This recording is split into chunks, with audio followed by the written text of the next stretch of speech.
Well, good afternoon, ladies and gentlemen, and a very, very warm welcome to round 7 of the Formula SimRacing World Championships from the Hockenheim ring here in Germany. We had an absolutely storming race yesterday in the ACE Championship over the same 67 lap distance as we'll be bringing you today in World Championship. So if we have as many great battles and as much suspense as we saw in ACE, we're in for a very exciting afternoon. We're in the modern Hockenheim circuit. We did consider going to the old Hockenheim circuit, but there are a few issues surrounding using that track. So we're in the new circuit, which was rebuilt for 2002, and 4.5 kilometres, 18 turns, and it's a tricky beast to navigate. Turn 1 can be very, very tough, and we can expect to see a bit of carnage in turn 1. Best overtaking spot is the hairpin at turn 6, and for the brave, the creative, or for those on fresh rubber, potentially the Mercedes-Benz curve on turn 8. Really tricky camber change through Sachs curve, and there's a bit of a crest in the road as well in sector 3, so the car can catch you out there if you're really not on top of the game. So we're here in the Thrustmaster World Championships of Formula Sim Racing. This is the top of 4 divisions that we run, and we use the rFactor 2 simulation. This is the best and toughest simulated racing in the world. No other simulation offers the depth and the authenticity of rFactor 2. We run 4 dry weather compounds. The compounds for today are the soft and the medium, and we also have 2 wet weather compounds, wet and inter. There is a chance of rain this afternoon. We've been using real-time weather now for this for a season and a half. But World Championship has escaped actually having to drive in the rain. We had a wet ACE event in Silverstone a few races ago, but this could be the first time the World Championships drivers have to deal with wet weather. This is the 16th year of Formula Sim Racing, and it's the most established as well as the toughest and most authentic sim racing league in the world. We might have a little bit of a look at the standings. Qualifying has begun, but we've got a 20-minute quali session, so as the guys get their banker laps in for the first few minutes, we'll just use that opportunity to update you with who's who in the zoo and what the standings are to help set the scene for you this afternoon. So the standings in World Championship, driver standings, Daniel Kiss is leading the World Championship on 81 points with 1 win and 4 podiums. He's had 5 finishes and outstanding win in Catalonia. Jerome Quakel only 1 point behind him. Jerome is the only double race winner on the grid, and with the same number of finishes, Jerome Quakel is 1 point off him with 80 points, but in fact has had 2 wins. So it's fairly finely balanced between those 2 drivers, but with Jerome having more wins, Dutchman from Origin Front Row Racing. Mohamed Patel from Musto is tied on 3rd with Kuba Brzezinski. Mohamed won his home race 2 events ago in Silverstone, which was a tremendous performance. He's got 1 win and 2 podiums out of 6 results. Kuba Brzezinski is our highest placed non-winner, which I guess makes him probably a very consistent driver. 2 podiums to his name out of 4 finishes. He missed the last event due to ill health, and he had a 0 points finish in 1 race. It just escapes me which one it was, with severe damage. Oh, it was Bahrain. He had severe damage from an early contact in turn 1. Finished the race, but outside the points. And then we go to Francesco Bigazzi in P5 from Twister Racing on 55 points. Jim Paresis from VBM Madcape on 53 points. Now, Jim Paresis also has a win to his name and a podium out of 4 finishes. Journey Simicic, Slovenian driver from Go Speed Racing on 45 points. Best result of 3rd, 1 podium out of 5 finishes. And Michele D'Alessandro had his maiden win last time out in Austria. So we had 1 very excited Italian driver after the Austrian Grand Prix. So he's had 1 win, which was also his sole podium out of 4 finishes. So he's shown blistering speed and finally scored that maiden win that I'm sure he so much wanted. David Greco on 9th with 27 points, and Mike Partington from Abercrombie Racing on 24 points in 10th. So as you can see, it's very finely poised for P1, and it's also pretty darn close, the battle between 4 drivers fighting for P3. So the championship's quite tightly poised. So we might just have a little bit of a look now as the guys are starting to bank their hot laps. And we've got 13 minutes of qualifying remaining. And provisional pole at the moment is held by Camille Lizois, and I hope that's the way we pronounce it, Camille, no disrespect, from Ghost Speed Engineering with a 1:16.396. Tiny gap to Journey Simičić of 9,000ths of a second at this point in time. And then we've got Mike Partington, who's been practicing hard for this circuit. It's not a particular favourite of his, but he's certainly put the effort into practicing.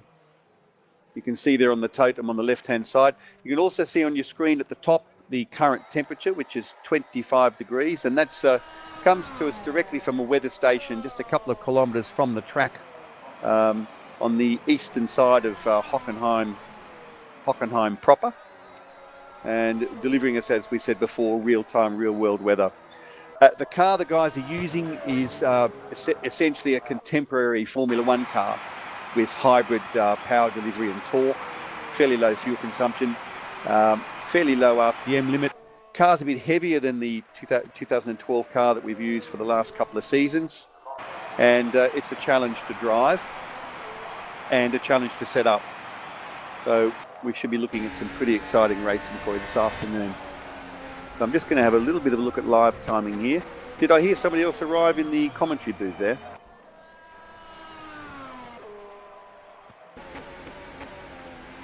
The Journey Simičić is on a personal best first sector, if not a purple first sector.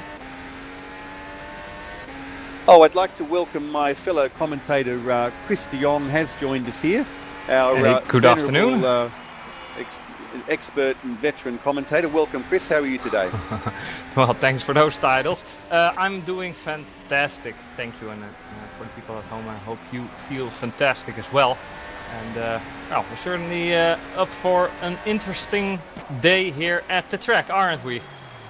Well, indeed. And are you a fan of the old Hockenheim or the new Hockenheim, Chris? Obviously, I'm completely anti-Tielke. The only Tielke track that I really like is the track we are doing in 2 weeks' time, I believe. And that is Turkey. Oh, okay. Yeah, and for the rest, now I don't really like this part really much. I really love the old track, but that also has to do with the old memories, right? Yeah, indeed. It was certainly a circuit where you can put your head down and go for it, but there's a long run through the forest. Exactly. Jeroen Kwekel now going into provisional pole position. This one and only qualifying shootout, 20 minutes long. We are halfway, 50%, 10 minutes to go. And Jeroen, with 50% of his laps done, finds himself in P1 for the time being. And as you stated out earlier, Camille Lizois. Oh, Sander Callas in P1. What are we seeing here? Sander, what a good job. Not nice work. The first guy you would expect on provisional pole in WC, no offense, but I bet you agree. Well, indeed. Well, Sander was promoted. This is first season in World Championship for him, isn't it? He's promoted. They dropped David Greco. Was Sander in WC last season? I don't think so. Maybe yeah, one race. I think it's his first time in WC. So I guess it'd be a wonderful thing for him to score a pole. Yeah, but I'm just curious at the problems Netrex is having at the moment, because David Greco participated in 50% of the races in this season. Indeed. Well, so they certainly maybe held them back in the Constructors' Championship. They're they're sitting on stable, 63 points, but most of those are from Reilly. Yeah, they have anything but a steady lineup, Netrex, at the moment in WC, at least. But that's the platform where you don't want to have an unstable lineup, I would presume. Now, a lot of guys on track, a lot of guys in the pit as well. Bugatti and Amchowski have a back of the grid, so they are just stationary there. So 16 cars in competition, 4 of them are in the pits. So that leaves 12 guys on track. That should be doable. Well, exactly. That should give plenty of space in Pro earlier this afternoon. We were qualifying with 28 cars on the grid. Yeah, 29 even, I believe. But yeah, it was an epic battle to fight for at least a space. But yeah, that often happens at circuits like this. Do think it's a great venue to race at, though. I mean, it leaves plenty of room for overtakes, plenty of room to yeah, to show what you are worth as a driver, as a overtaker. Whereas circuits as Monaco are just, you know, heavy breathing for Jarno Trulli, which is truly trained. But, yeah, indeed. Jan Kostinov puts himself onto P7 as Sander Callas goes in for another flyer. Already cut at that first corner. Doesn't stop him though. Well, with 4 wheels along the track. Brzezinski's just gone purple in sector 2, Chris. There we go. Brzezinski's and he's taken provisional pole away. Exactly. Yeah, I was a bit late with that call. Pardon me. Ah, it's all okay. It's all okay. Kuba was praying for rain. He was really desperate to see a wet race. I think he's been practicing a lot in the wet. Yeah, well, Kuba always thinks he's slow. I sometimes talk to him before the race. I'm like, what are you gonna do, champ? He's like, don't have high expectations, this, that. He said that to me in Canada, and then he almost won the race. And I'm like, you know, I'm not gonna take you serious again. Yeah. You know? But, yeah, there's another guy like that I know who every week when he says this is terrible, I'm gonna have a shocking race. I can't find pace. Yeah. It's horrible. And then the race comes and he puts it on pole and he wins. And that's Michi Hoyer. Yeah, Michi Hoyer, also such a talented, but you can't accuse of talking it up. No, but how do you say that? He's like taken in or something about himself. He's like not really outspoken. Like I'm the best and this and that, but he lets his performance talk and trap. Okay, fortunately for Sander, that last lap was a slower lap because he definitely cut a turn 1, but maybe there are cutting exceptions as well being made there. I don't know. However, it's irrelevant.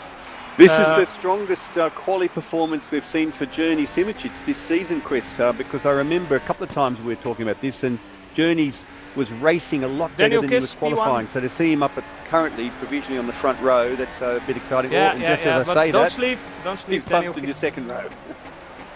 You want to do this by yourself? Sorry. I mean, Daniel Kiss is on provisional pole position, putting Journey Simičić into the second row for the time being, and the complete top 3 has still got one more attempt to go. So we're gonna see a shootout here, and it's only a blink of an eye that separates pole position towards P5 or 6. Yeah, in fact, Quakel in 7th is 100th of a second. Yeah, first time we were. First and time now he's on pole. First time we can ever say Quakel is out of the top 7, and instantly he grasps that opportunity away from us, like you said. And well, he can also still have one more go. So amazing. And if we look on the top of the helmet of Jeroen, if we can take a sneak peek at the top of his helmet, just real quick. Ah, that's lovely, Jeroen. That's really lovely. Nice Dora the Explorer there. However, a little bit of practical fun is never a wrong thing to have. Camille Liswa, however, he is done for this session and he has to wait. George Manusakis, who turned some heads in the early parts of this season, can scratch his head at the moment because he's 1 second too slow to pole position, which is unfortunate. But yeah, that's the way the cookie crumbles. Paschalis on a flyer as I look at him. I mean, if this is an outlap, it's a remarkable quick outlap. Oh, and he cut at the corner. Still gonna finish that lap, and he's gonna do one after it. Really wide into that turn 1. Hopefully he can keep it together. However, he already is on P7, which is not a bad spot to start at, but you know, being a driver, you're satisfied when you see P1. Maybe even then you're not satisfied if you're through with it. Because you could have done in the 10th there and here. So Blair Disley, ooh, that's a big crash, Blair. Just press escape and that front ring will reattach itself. You can have yourself one more go. Paris is in P13. That's something we haven't seen often as well from good old Jim here, have we? Yeah, he's just left the pits now on an outlap for his final shot, because he's used up 9 of his 12 laps. Qualifying format for those who are new viewers, the guys have 12 laps to use and 20 minutes in which to use them. That usually means 4 goes, out lap, hot lap, in lap. So Jim's on his final hurrah. He's half a second off pole in P13. But what you can do as well is 1 out lap, 10 fast laps, and then 1 in lap. You know, as long as you keep it to 12 laps. But obviously the out lap and the in lap count as 1. So basically 4 attempts for everyone, which is fair to my knowledge. And this is the best system that we have in a while. Daniel Kiss going out of track for 1 more attempt. Jeroen Kwekel is doing the exact same thing. And the rest of the pack, are basically done. Camille, Sander Callas, Dion Kostadinov is done because he crashed a few times, only put up 2 times. Like Dion, yes, 10 out of 12, but if he goes out and, you know, he's getting 13 out of 12, hence disqualified. Might be nice to ride on board with Jim Paris as he puts in his hot lap. This is our Melbourne race winner. But he's been searching a bit since then for form and struggled a bit in turn 1, got the car very loose. Nothing to scare Jim though, but he already knows he's losing 1 or 2 tenths in this sector. Exactly. So that's not fortunate. And big bump on turn 3 here, which can really throw you. Yeah, definitely. You have that bump as well later on, I will point it out. But let's see about the top speed though. DRS is wide open, 337, 338, 339 even. So Jim going for that offensive setup. That's quick. Yeah, that's pretty quick, all right. We have seen some variables in variable top speeds in Pro earlier on. However, WC is a completely different format. But if we're still on board with Jim, it's side curve right here. If you clinch that too much, you would do it the Walt Nell, as the Walt Nell did 1 hour ago. Your car basically bottoms out and you're a passenger, basically, or you have to just go off the throttle and pray for the best. But you often have to plan for the worst. Jim though, what can he do? Interesting lines here into the stadium section. And the time though, that's anything that matters. He's not done anything exciting in Sector 1 or Sector 2. He already stopped before he crossed start finish line. Kiss has done a PB in Sector 1. So that might... Chris spinning. Bye-bye, Zwaai. You are done. So Jeroen Kwekel being left with 1 less competitor here.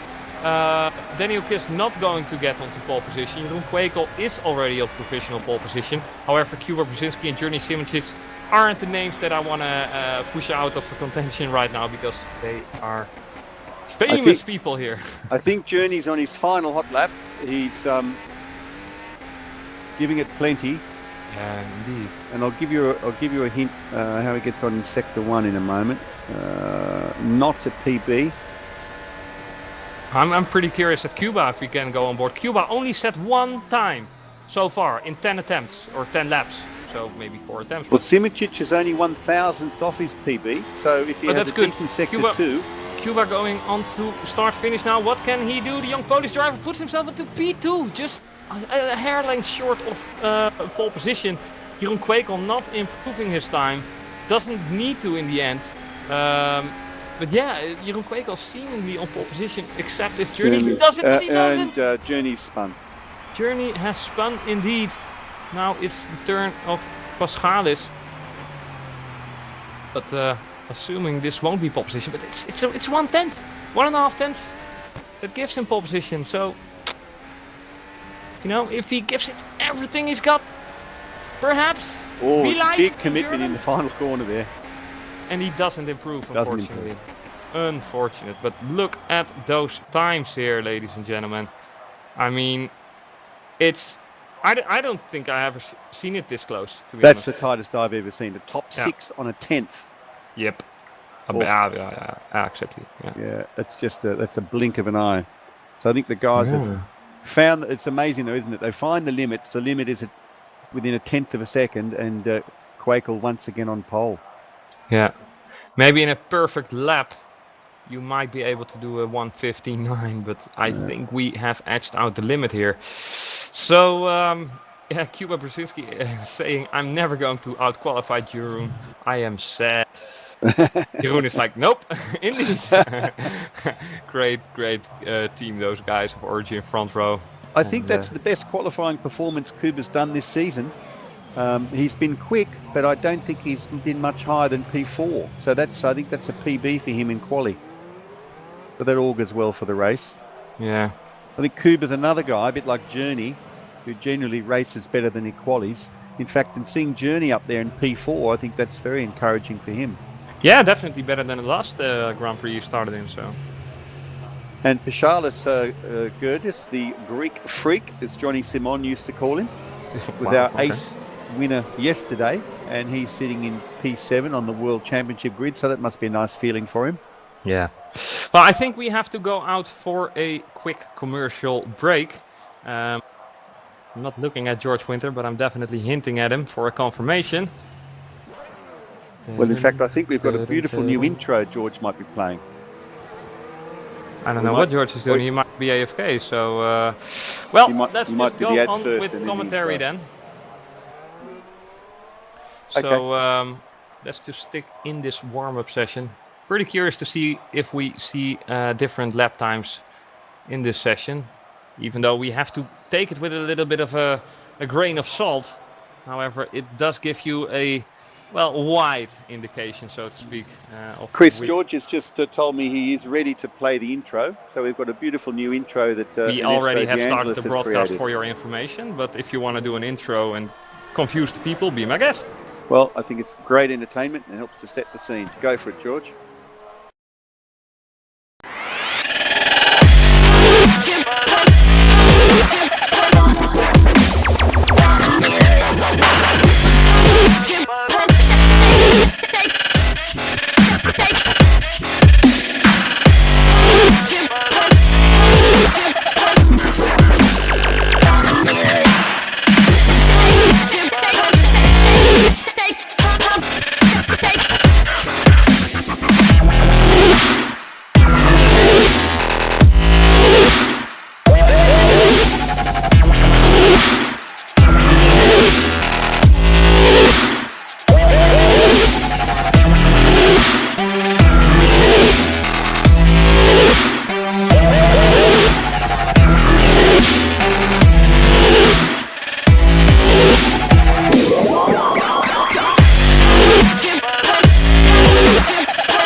Thank you very much, Ernesto, for that fantastic intro clip for Formula Sim Racing. So the drivers now, during the warm-up session, are getting used to their full fuel loads again. Of course, their qualifying laps are done with about 6 litres of fuel, and perhaps a little bit of a change to their front wing and brake settings. In Parc Fermé, they can change front wing, brake bias, brake pressure. So having made those adjustments to optimise the car for a race setup and then fueled it up with 141 litres of fuel, it's a bit of a different beast. It feels a bit more like a boat compared to the car in qualifying trim. And so the guys are now getting used to that. They're just making sure that everything's feeling as it should do and making any last minute changes to those settings that they might want to make. Interestingly enough, a lot of the guys use a bit less front wing for quali because they can push the car harder on exit without the risk of oversteer, and they don't have to worry about front wear. But this is a front limited track. The front left takes a lot of beating here in Hockenheim. So most of the guys have been experimenting with a higher front wing setting, what you might call an unbalanced, a nose heavy front wing setting, not for the drivability of it, but just simply to try to nurse those option tyres. This afternoon, we're going to be expecting the guys that are pretty good with tyre management to go for a 3-stop strategy. And the guys that want to push a bit harder and use options a bit more, they'll be looking at a 4-stop strategy. It's fairly finely balanced between the two. It's about an 18.5 second pit lane. So both those strategies can work well for you. It's just a case of which tyre you're most comfortable with. The 67 lap event, and temperatures are stable at about 25 degrees. Now Camille Lisois is showing fantastic pace on full fuel. And so as you can see on the left-hand totem pole there, Daniel Kiss as well. But of course to use all that potential, they've got to get in front of the pole sitters. And here in Hockenheim, fantastic overtaking opportunity into the turn 6 hairpin. So we'll see some braking duels there with DRS. And when they exit the turn 6 hairpin, it's a flat out right-hander into the turn 8 Mercedes-Benz curve. And we'll see some overtaking there from the brave and the skilled. Or as I said before, the people on fresh tyres.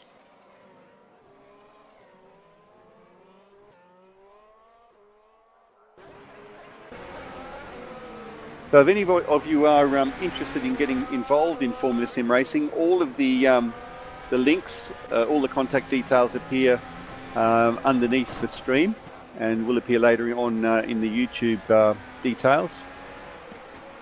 Generally speaking, the starting point is the AMA series, but you'll quickly find your own level. If you turn up to AMA and start winning everything and blitzing everybody, you'll very quickly be invited to drive in Pro. And from there on, it's just down to what your talent can do. You know, you'll soon be put where you belong.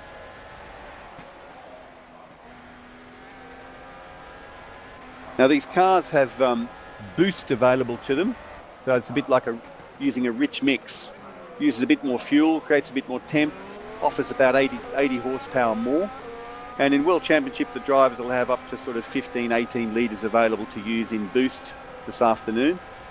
And if they're going to use that a lot, they've got to think about their engine temps as well, because it does push the temps up. And you can break these cars. We saw in the ACE event, a couple of guys cooked their engines in the closing stages of the event. Very, very disheartening for. I know Viktor Ivanov drove a brilliant race, and I think he was in P2 or P3 when his engine failed with just 2 or 3 laps remaining in the race.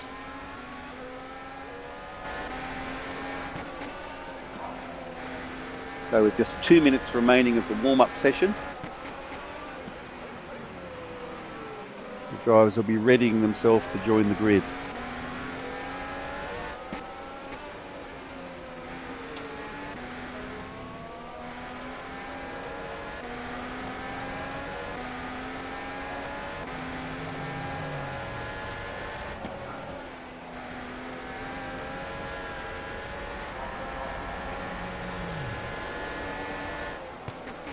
So ladies and gentlemen, you've got about a minute and a half, 2 minutes if you want to go and grab yourself a cup of tea or a glass of wine or a beer before we settle down to some high-level racing action here at Hockenheim.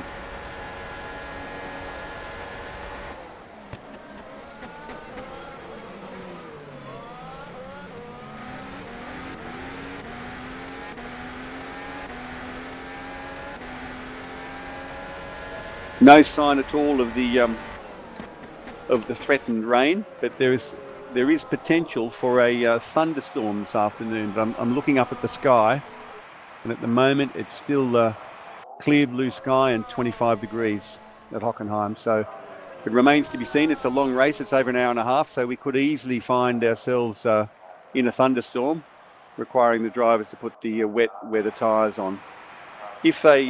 If they remain with dry conditions, we're going to be expecting the drivers who start on options to start entering the pits from around about lap 11 or 12. If people are pitting before that, they're definitely on a 4-stop strategy.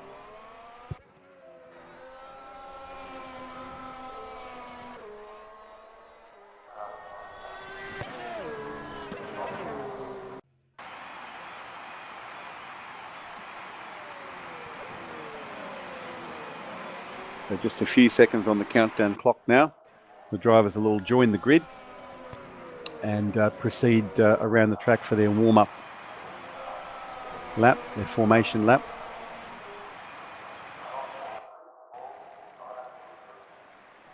And the race director is making the final adjustments to the grid.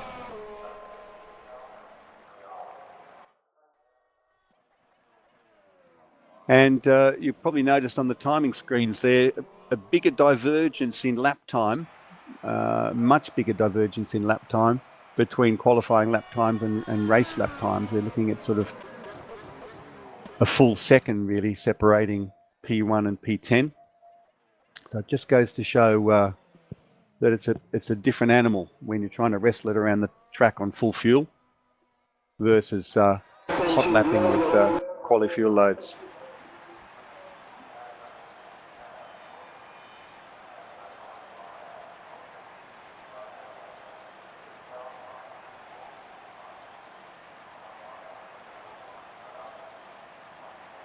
So all the drivers just wishing each other good luck in the in-game chat before we get going on our 67 lap journey this afternoon.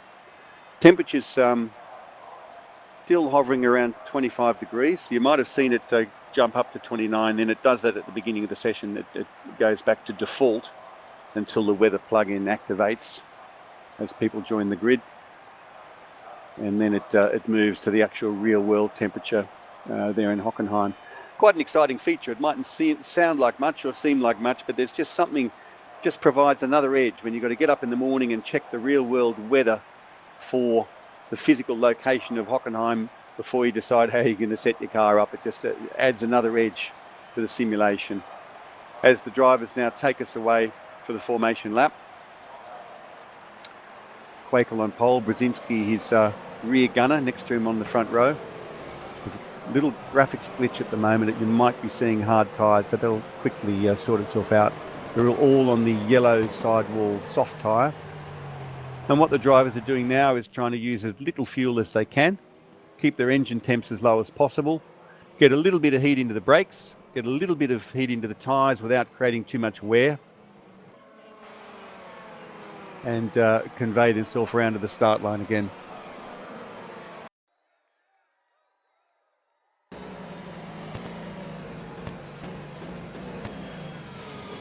It's a tricky circuit. It's only a shadow of its former self in terms of length, but the bit that they chopped out was really a flat-out run through the forest with 3 chicanes. One named in honour of the famous Jim Clark, who tragically lost his life here in Hockenheim on the old circuit in the 60s in a GP2, in a Formula 2 car. But it retains all of the technical components, and where the guys are now, as Quakel takes them round, is heading into the Mobile 1 curve, which is a 5th gear right-hander, and as they approach the Sachs curve, it's a deceptive corner. You can come in there pretty hot because you've got a bit of camber helping you, but if you hook up the inside wheel where you want it, the camber helps you, but then the camber quickly disappears, and then you're on the crown of the road as you come around, and it's quite a significant crown in the middle of the road here, and it can really play havoc with the rear end if you're not keeping everything under control. Punishing last 2 right-hand turns here, the second last turn and the final turn, creatively known as the Sud curve or South curve. And we are going to do we're offering you a new thing this afternoon. We're going to we're the only broadcaster to offer you our penultimate free guarantee. And that means that from here on, we will not use the word penultimate. So as the drivers line up, we're waiting for the lights to go out. Origin front row racing pole lockout. And they're away. Quakel gets, Daniel Kiss has had a fantastic start. We've had some action. Who's out? I think Francesco Bigazzi is into the wall. I thought he started in pit lane. But Quakel leads them away as they head down the Parabolica, rather grandly named straight really. Kiss in P2. Brzezinski on Kiss's tail, and looks like he's ready for an early attack, actually. The two of these guys are going to be going side by side into the hairpin turn 6, leaving each other room. Little bit of a side-by-side contact, and it looks like Brzezinski's managed to reclaim his front row position.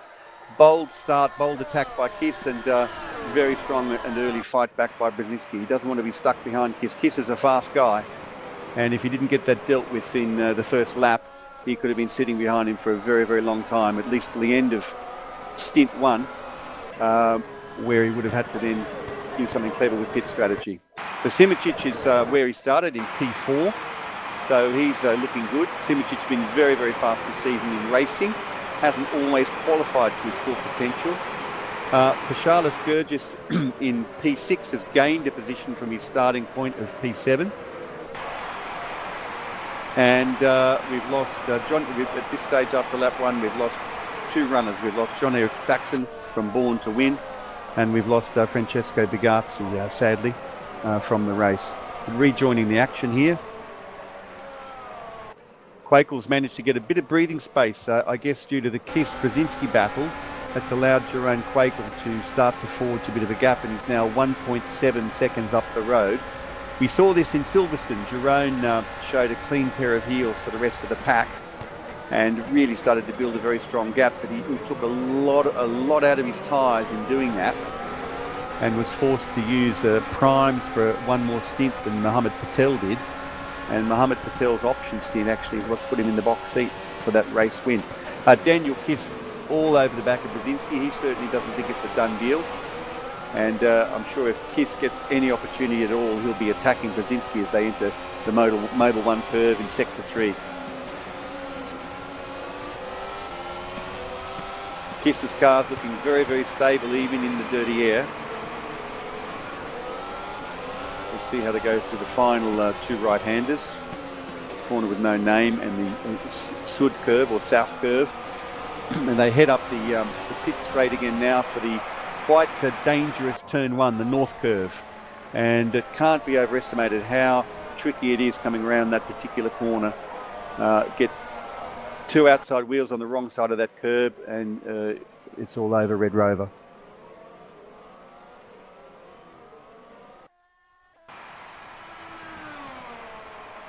So at this stage we have 14 seconds separating P1 and P17, Mike Partington, in the Avid Chronic racing car.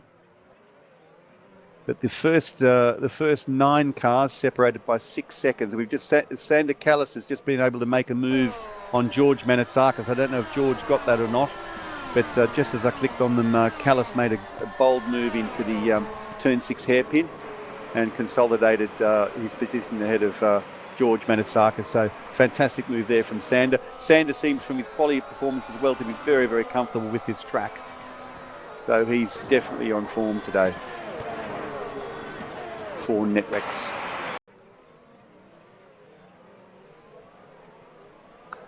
Now Quakel continuing to build his lead. He's out now to 2.2 seconds.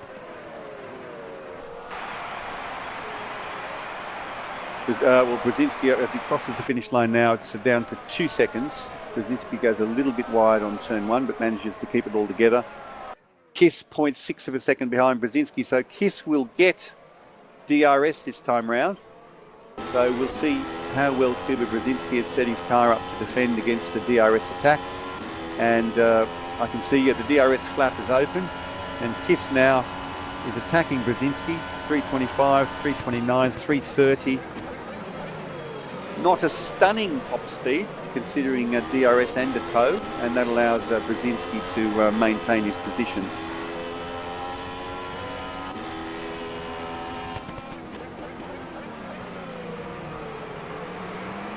But ideally Brzezinski will pull a gap greater than a second and free himself from this DRS tow, but the way Kiss's car is looking at the moment, I think it's highly likely that Kiss is going to be able to stay with him, because his car is looking very, very stable under him. Jeremy Simičić in P4 at the moment. He's just got a bit of a watching brief.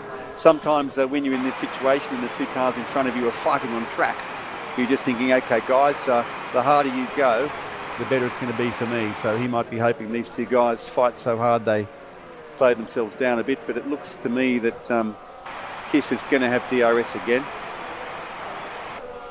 as they approach the tricky turn 2, turn 3 combination. You've got to get the car pulled up, get it rotated, and start to get the power, reach for that right-hand apex and get the power on as fast as you can, keep the car straight over the bump and into the highest speed section of the track. And I'm sure Kiss will again have DRS. Will Brzezinski go defensive? No, he doesn't. He knows Kiss is too far back and doesn't quite have the top speed to throw it up the inside there. So I think at the moment, Brzezinski has got Kiss covered. Even with the DRS attack, Kiss doesn't seem to have quite the top speed to throw one up the inside or cause Brzezinski too much trouble. Of course, the thing is, if you go defensive, if you move right to cover the apex, you're moving off the rubbered line. So your braking then is not optimized, and you've also got a lousy line into that hairpin. And even on an optimal line, that hairpin is very, very tight. So if you can avoid going right and going defensive, that's desirable. I'm just having a look through the mid-pack now, and we've got a bit of a battle on between Partington and Disley. Partington seems to have taken him through the Sachs curve. Now that's an unusual overtake and a brave move, so that must have taken some real skill. I'm not sure if George, our producer, can manage to get a bit of a replay on that, but I think that would have been some pretty nice action there. So Partington seems to be getting a better feel for the car as this race unfolds, as we start lap 6 of 67, and probably about halfway now through the opening stint. So Partington's now moved up 2 places into P15. He's got a bit of clear air in front of him now, so he can put his head down and start trying to reduce this gap to James Sadler, the Ghost Speed driver.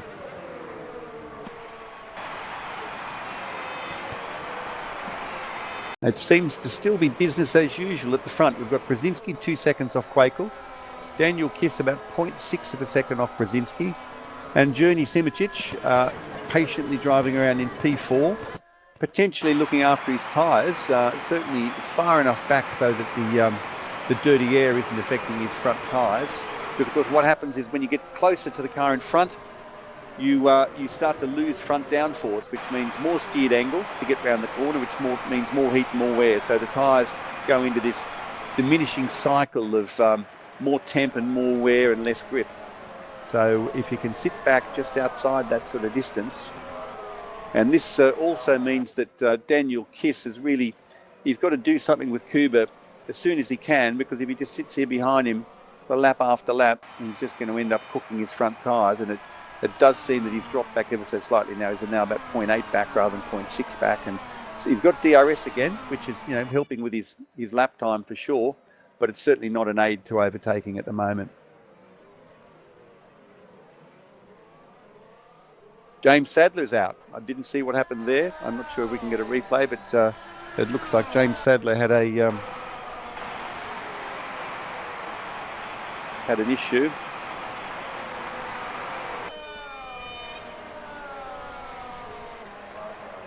So we now have 3 retirements after 6 laps of this race.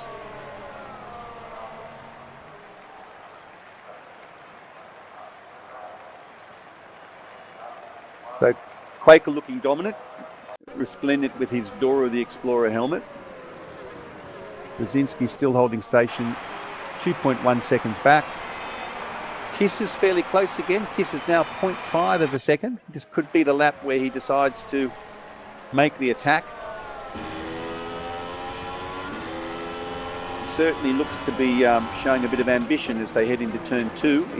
If he can line this up properly, exit at turn 2 is tricky, and Kiss doesn't seem to have any problem at all getting the power down. So the DRS will go on. We'll keep an eye on the top speed as he attacks Kuba Brzezinski's rear wing.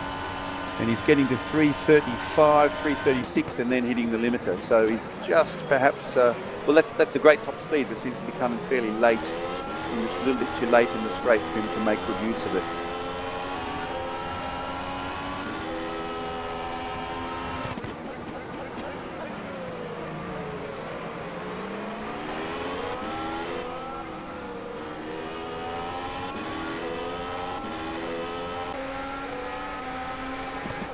Now I'm just riding on board with Eros Masculi at the moment because getting pretty close to Jim Parisis. Jim got a little bit of oversteer on the exit of turn 9 then, as they enter the stadium section and the Sachs curve. It looks to me like Parisis is suffering a little bit of rear tyre wear and perhaps allowing Masculi a chance to get a little bit closer. There's only 0.6 of a second separating these guys. So Masculi, Dejan Kostadinov, first driver to pit. So he's entering the pits from option tyres. What's he moving to? He's moving to the prime tyre. So that's the first guy to pull the trigger on a pit stop, and after 8 laps. So that's a fairly early stop, I must say.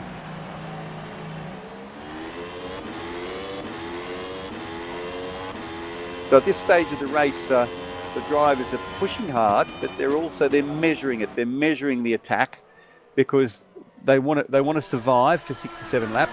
They're 8 laps in as well. They're managing a tyre where, a car with a tyre wear has gone away from them significantly.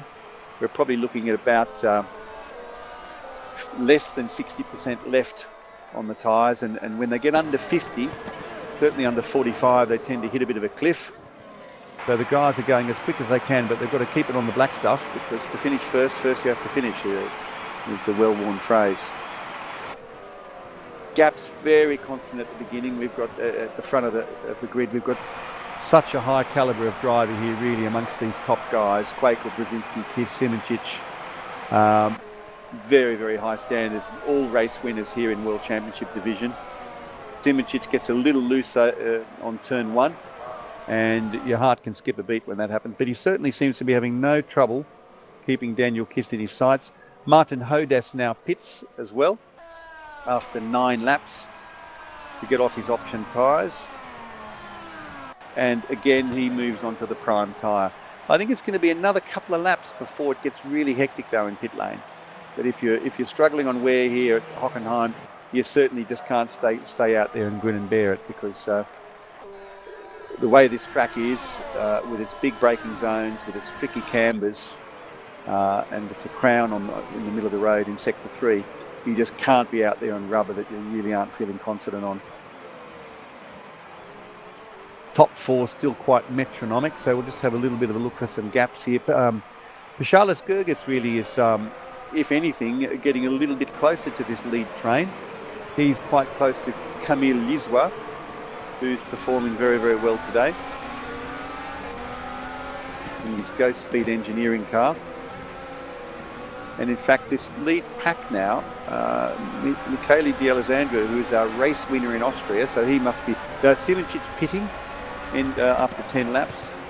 But D'Alessandro must be riding a wave of confidence at the moment, having had a fantastic win in Austria and his first win in World Championships. I see Anchowski pitting as well, and Anchowski taking options again. Mustn't be liking the primes. And Simoncic as well going to options, so going against the trend a little bit, these guys going back out on options. So we can be expecting to see a very, very strong second stint from these boys, because everybody else is going to be moving on to the prime tyre. Brzezinski holding Quakel still very, very steady at 2.2 seconds. Kiss only back, Kiss getting very close to Brzezinski's gearbox as they round the Mercedes-Benz curve. Only 0.4 of a second behind him, but as we said again, he's got to be able to convert that into a pass. And with the driver of Brzezinski's talent, that's not going to happen in a place like the Sachs curve. It's only going to happen with the benefit of DRS. Camille Lisbeth's dropped off these guys a little bit, and Gergis seems to be really hanging on to Camille, but not making big inroads on Camille. Liswa pitting now after lap 11, and Daniel Kiss pitting from P3. Now this is going to be an attempt to overcut Brzezinski, undercut Brzezinski, and of course an undercut is when you hope that your out lap on your fresh rubber is quicker than the other guy's in lap on his worn rubber. So when that guy exits the pits, you hope to be passing him. So if Kiss going onto the options is not going to hurt him at all. So Kiss is hoping to put in a storming out lap. He's come out behind Mike Partington, which could be a help and could be a hindrance, because he'll have DRS on Partington, and that's going to help his cause. But he's got to clear Partington quickly, and hopefully with the benefit of his fresh options, he can clear Partington, because Partington is on 12-lap-old tyres, and it's certainly not going to help his cause going for an undercut and finding himself behind a member of his sister team of Brzezinski. So Brzezinski's engineer would have, and Kiss has spun. Kiss has had a big spin into the Mercedes-Benz curve, turn 8. He hasn't hit the wall yet. He's managed to gather it all in, but he's facing the wrong way. Incredible drama here at Hockenheim in Formula Sim Racing. So Kiss, who was really on target to move into P2, has now compromised his race a little bit. He's currently sitting in 13 and may have damaged those beautiful brand new tyres. Quakel has pitted.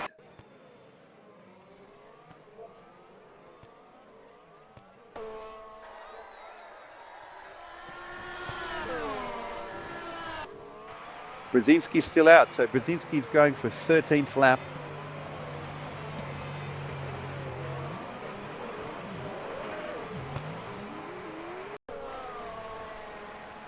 I don't know what's happened to Jerome Quakel, but I can't see his car at the moment. This must be a glitch, because he's exited the pits. He's back up in now. He's dropping down.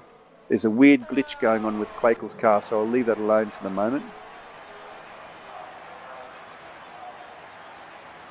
So it's Brzezinski currently in the lead, and unless Jerome Quakel's car starts behaving, and this is just a glitch at my end here, Brzezinski will be maintaining the lead, because Quakel has now dropped down to 16th place. I can't see his car on the grid at all. So, okay, it looks like there's been an issue with Jerome Quakel's car, I'm afraid, which is absolutely tragic. Brzezinski pits. Quakel, we don't know what's happened to Jerome, but Brzezinski pits after 13 laps on his option tyres, which is a hell of a stint on the options. Callis is following him in, which should mean that, well, unless George Manitsakis is following him in as well, which will put, I think, Masculi will take the lead provisionally until these guys come back out. So Eros Masculi is having his time in the sun. He's leading on lap 14 of the Formula Sim Racing Hockenheim round. But Brzezinski is not far behind. Brzezinski's only 2.2 seconds behind. So to only be 2.2 seconds down after a pit stop on the outright lead is good driving. So Brzezinski still followed by Simončić. Simončić followed by Liswa. And Dejan Kostadinov, who must not have pitted yet, I would say, to be in that position. Blair Disley currently in 6th as well. So Blair's managing his tyres very, very well. And yet to pit, it looks to me like Blair Disley has actually started on the prime tyre. So I'm just going to check on that for you.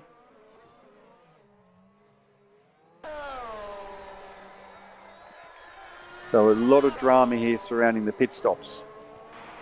Camille Liswa has actually gone purple with the best lap time of the race so far.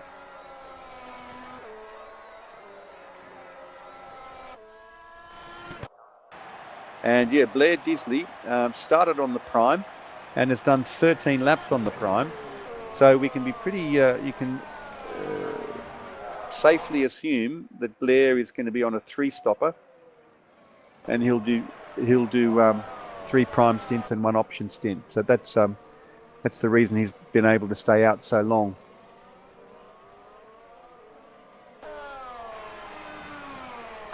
Now, miraculously, service has been restored, and I can now again see Jerome Quakel's car. So very, very relieved. I've got to say, I was very worried there that Quakel had some kind of computer glitch and had disappeared off the planet of the Earth. But it seems that there was some kind of a connection issue, but preventing us from seeing his car in game. But he's 1 second ahead of Kuba Brzezinski. So all is not lost. He's still in the race. So fantastic news for Jerome Quakel and his many fans.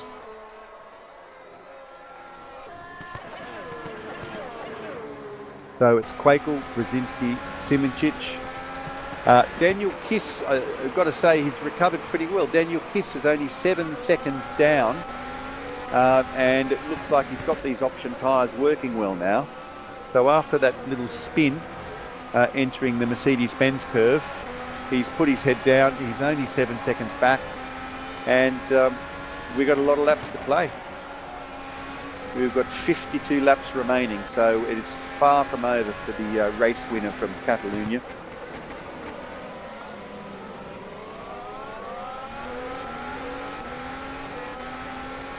In fact, I think Kiss may be in a position to attack Charles Gerges fairly soon. He's got DRS open. Gerges himself is attacking Dejan Kostadinov, so we've got a lot of action here around sort of P4 to P7.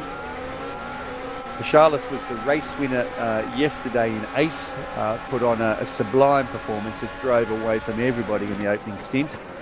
Wasn't quite as happy on the prime tyres later in the race, but measured it all out and was never passed and claimed a very strong. In fact, I think that might even be Charles's first win in Ace. So fantastic performance from him. So none of that's going to be affecting the thinking of Daniel Kiss now, who Daniel Kiss is only 0.5 of a second off Charles, and Kiss will just be thinking about getting past him and getting back up there in the hunt for the podium, where I'm sure he feels he belongs.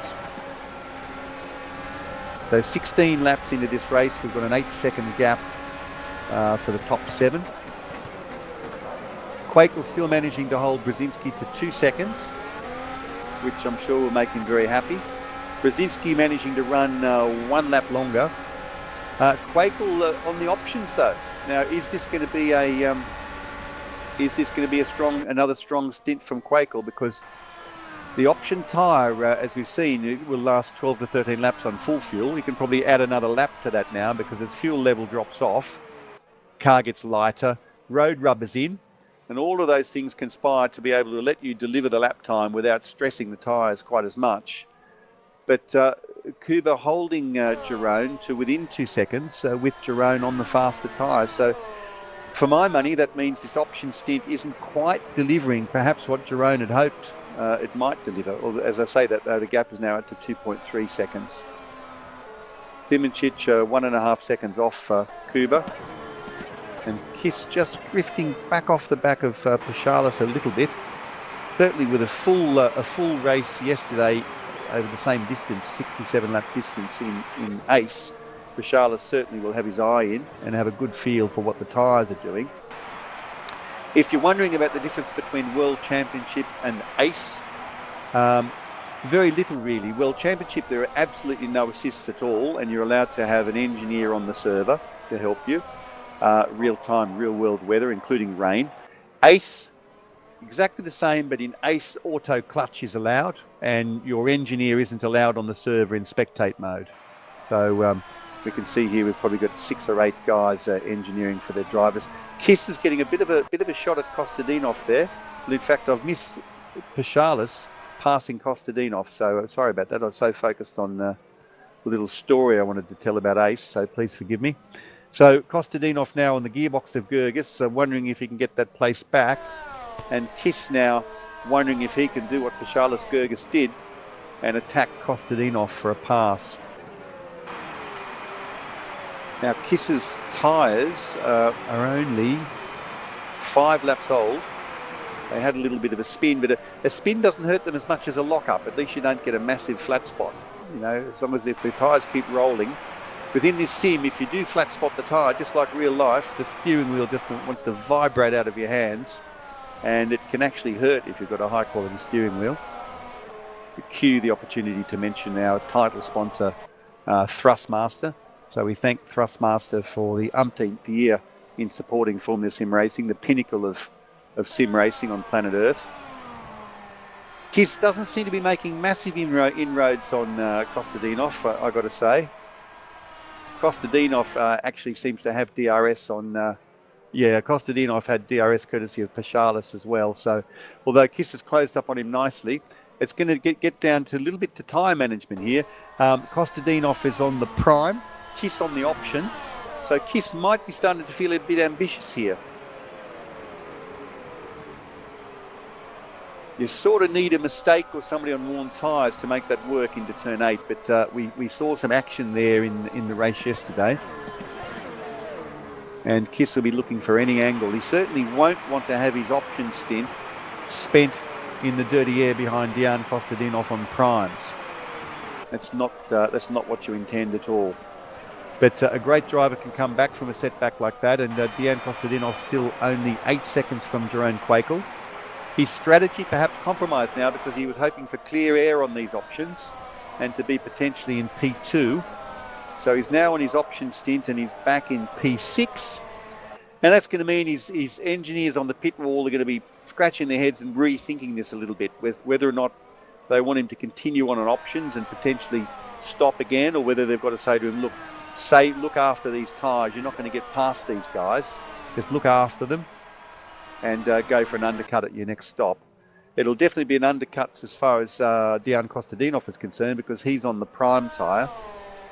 Charles Gerges is on the option. So it must be said, Kostadinov doing a pretty good job sticking with his guys while he runs a prime stint. Brzezinski, we were looking before, was only 2 seconds off Quakel. Quakel being on the option, Brzezinski on the prime. But Brzezinski's dropped back a little bit now to sort of about 3 seconds, but you would expect that. The pace difference between these tyres, 0.5 to 0.6 seconds, depending on all the variables of the driver and the setup and all that sort of thing. But you're looking at the thick end of 0.6 of a second between the prime and the option. The difference being a very skilled driver can get up to 20 laps out of the prime, and I think 13 laps pretty much tops it out for the option tyre, certainly on full fuel.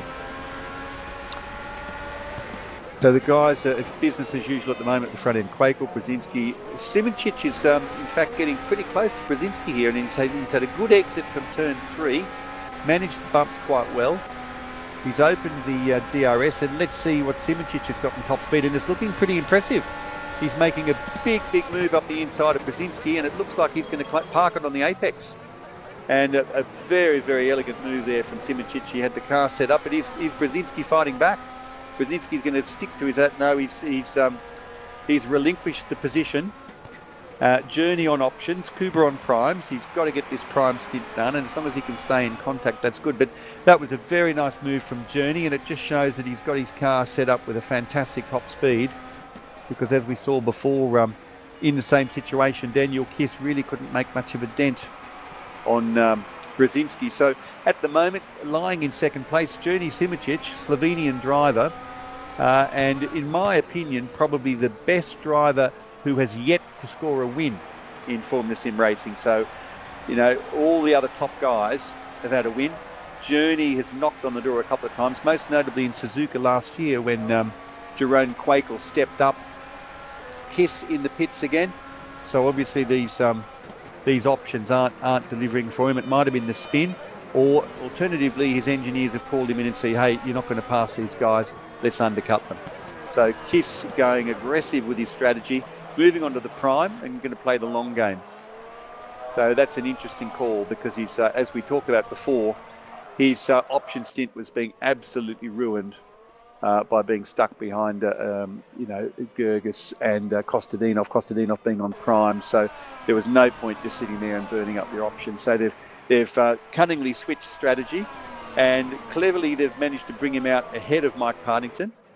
So Daniel Kiss will now go into battle to try and haul these guys in. Anybody that he can haul to within a 19-second gap is somebody who he can be ahead of when they exit the pits. So Brzezinski's still hanging on to the back of Simoncic. He's certainly not going to let him disappear into the sunset. Quakel with 4 seconds on Simoncic. So he's having a very strong race. And Camille Liswa, and I think this is the deepest we've seen him go into a Formula Sim Racing World Championship event in such a high position. I'm just seeing now Kostadinov is pitting on these prime tyres. So was that just a hell of an opening stint? Or did he pit before? No, that is a 21 lap opening stint on the prime tyres. So hats off to Dejan Kostadinov. He's taken the primes again and exiting in P13. and managing to hold, or is managing to hold off Daniel Kiss. Daniel Kiss is getting exactly what he didn't want, because of course it was Kostadinov that was the driver he wanted to undercut, and he comes out on track with him in front of him again. So Kostadinov, looks like Kostadinov's engineers. Oh, we've had a big crash for Michele D'Alessandro here and Martin Hodas. Oh my God, they've collected Daniel Kiss at the end of the Parabolica section, the grandly named Parabolica. These guys have had a massive coming together, perhaps just unsighted on the straight. D'Alessandro involved, Daniel Kiss out with suspension damage, and from such a promising race for those drivers. Very, very sorry to see that happen here, but it's a tough simulation. It's absolutely relentless, a moment's inattention, and it can all go terribly pear-shaped. So we are now down to 13 runners of our original 19 as we deal with lap 24 of this event. So very, very sorry to see that happen to some promising drivers. Michele Alessandro, the winner last time out in Austria. Daniel Kiss, very commanding win in Catalonia. And now both those drivers are out along with Martin Hodas. So that was a big one. That claimed 3 drivers.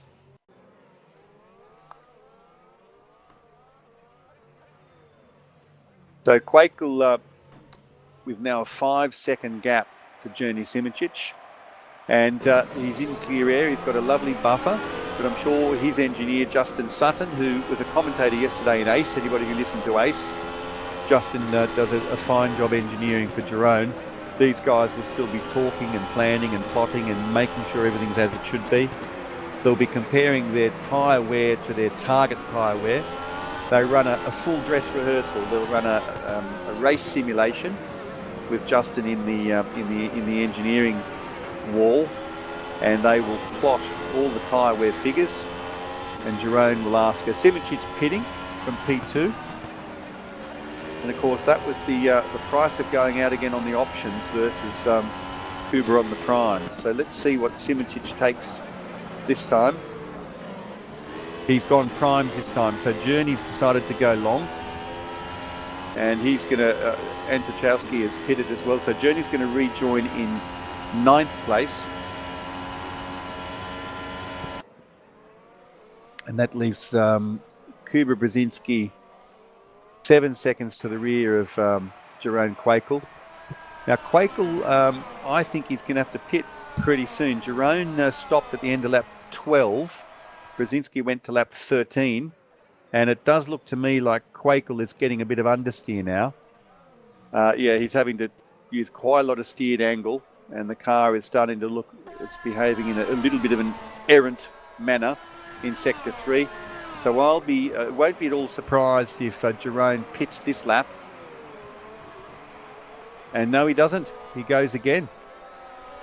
Got that one wrong, but maybe next time round. But Jerome's certainly coming towards the end of this option stint. Brzezinski just deep into a prime stint that could go considerably longer. Vishalis Gergis now, ace winner from yesterday, is pitting from P4, handing that over to Jim Parizis, who was already on primes.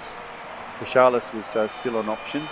So Vishalis now taking the prime tyre and exiting the pits for a longer stint. Still very much in contention in 9th. Remembering that Journey Simicic, who's only a couple of seconds up the road, pitted from 2nd place just a lap or 2 ago. So these boys who are exiting the pits in P9 is a lot different to entering the pits in P9, let me tell you. If we look at those gaps, we can say that Simicic, who's 24 seconds off the lead, because he's just pitted and he's on primes, he's really a net 5 seconds off lead. Masculi's run wide there. I'm on board with Simicic. Masculi ran wide at the exit of the hairpin, and Journey's on fresh rubber. Masculi on relatively fresh rubber as well, because of course he only pitted after a 21 lap opening stint. So these guys are fairly equally poised on these tyres. Manitsakis in front of them on option tyres. Quakel pitting this time, so we're only up by 1 lap. That gives me some hope, I guess, as an engineer.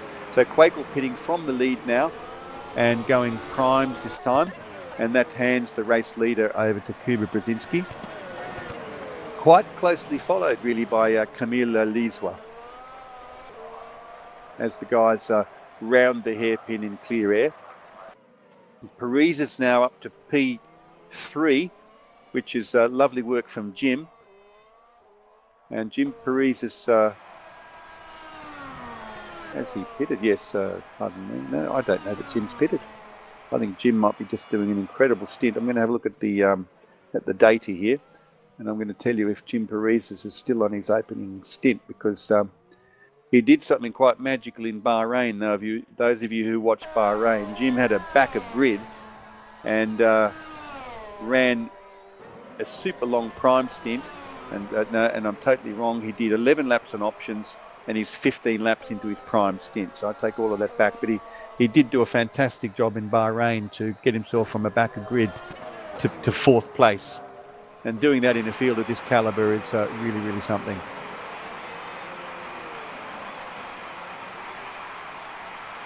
So Jim looks pretty comfortable on the prime tyre. And now pitting. What will he take this time? I'm on board with Jim as he entered the pits. He's only 16 laps into this prime stint. Makes me think he may decide to go back to options again. His pit box is right down the end of pit lane. No, Jim runs with primes again. George Manitsakis is in the pits, switching from options to primes as well. George running in 12th place.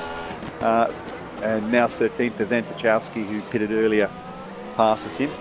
So just 27 laps into this race, and P13 is still only 30 seconds off the leader. So the field is stretched out by less than a sector over the first 27 laps of this race.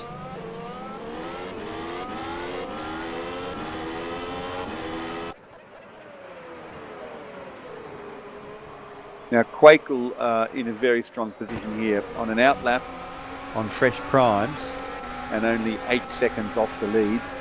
That's a very good position to find yourself in, because all of these guys are going to pit before Jerome does. Journey Simičić, now Camille Liswa pitting, enters the pit lane, gets his pit limiter activated before the 90 km/h section. Failing to get that done means an instant drive-through penalty. And Camille has gone back out on another set of primes, so he's going to go long. And that allows Charles Gergis and Dejan Kostadinov to get through. Kostadinov must just be breathing a sigh of relief, because he wouldn't have been far from that massive accident that claimed Daniel Kiss a few laps ago. So Gergis, Kostadinov, Masculi, Simičić, all pretty close, and Kostadinov has just pulled off a pass on Pashalis. Pardon me, Kostadinov has just pulled off a pass on Masculi into the hairpin using the DRS. That's kind of the most bankable overtaking opportunity there. You've got to get a tidy exit from 3, get the DRS activated, get the boost on, and unless your car's lacking in top speed, you can usually get the job done. I mean, controversial for some, DRS, and I'll just make sure there's no immediate action occurring before I launch into a bit of rhetoric. You know, the thing about DRS, people talk about it being false, but in my personal view, downforce is false. Hybrid engines are fake, turbos are fake. We could all be still racing with a Cosworth DOT engine and hardly any aero, but the facts of life are that if you're in dirty air, you've got a massive disadvantage, and if you want to have any hope of any fighting occurring on track, the DRS just provides you a little bit of a counter to that dirty air advantage, and at least means that you can attack. It's not an automatic passing button, and if you can't clear the guy, he can come back at you and pass you in the very same way the next time round. But I don't know if many of you watched a lot of Formula One around the year 2000, but there was just no passing. Massive downforce, really quick cars. Gergis and Masculi having a wonderful fight there in the hairpin. I dare say George, our producer, would have been catching that while I was waxing lyrical about something totally irrelevant. And Gergis attacking into turn 8, bold move into turn 8. Is it going to work? Oh, he makes it work. That was a hairy moment. I said earlier, that's for the brave and the guys on fresh tyres. So that was a lovely bit of work there from Paschalis, and I guess it took Eros Masculi to cooperate, because it could have easily ended with a lot of contact. But Paschalis, he put his car there in a position where he'd effectively claim the corner.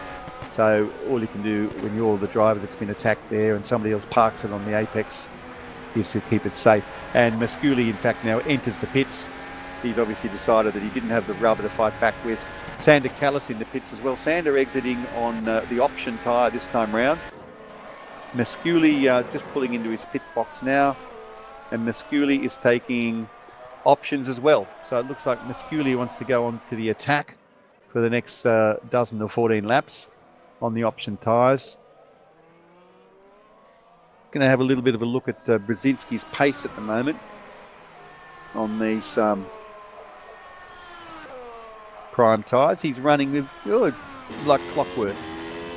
20.5, 20.7, 20.8, 20.2, 20.2, 20.1, 20.2, 20 flat, 20.2.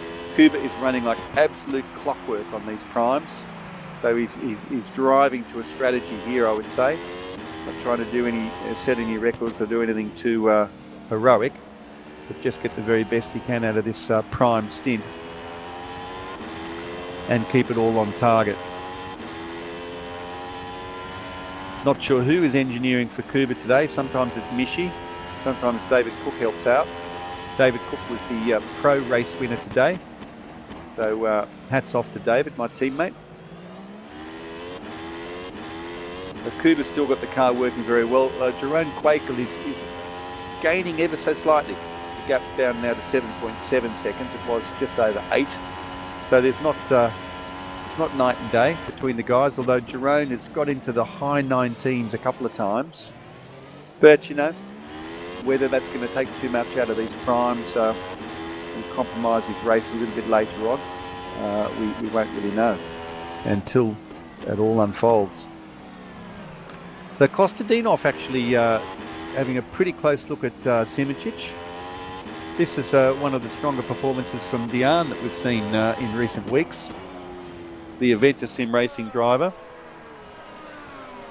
And he would certainly love to pull in a great haul of points. I'm sure if you offered Diane the opportunity to have 4th place today, he'd have taken that if you asked him about it this morning.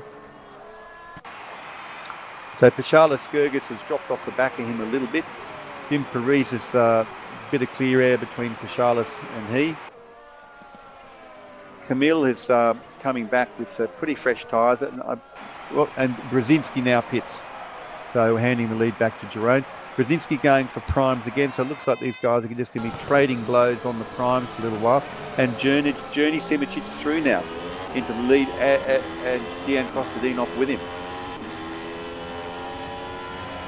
So Kuba's exiting the pits in P4, but as I said before, exiting the pits in a position is a lot different to entering the pits in that same position. So he's only a few seconds back from the lead. In fact, he's going to be about 8 seconds back when it all settles out, 8-9 seconds, because that's the gap he had to Jerome, plus the pit stop works out to around about that.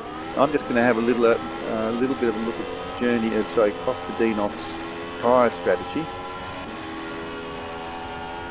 We'll go into the data here in the live timing. I'm sorry I'm not running the Ask FSR today because I'm all on my own and I only have one monitor, so I won't be able to manage to read your comments, but I hope you're having a great time and enjoying the show. I can only promise I'll do my best for you. So Kostadinov did 8 laps on the option, 14 on a set of primes, and he's 10 laps into this set of primes. So two pit stops already. In fact, Georg, our producer, has a widget that can bring up on the totem pole the number of pit stops per driver. So when Georg feels like sharing that with you, he'll probably click on that and show you that.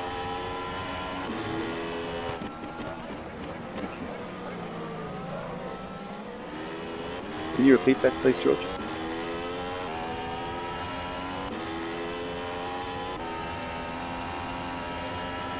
Thank you.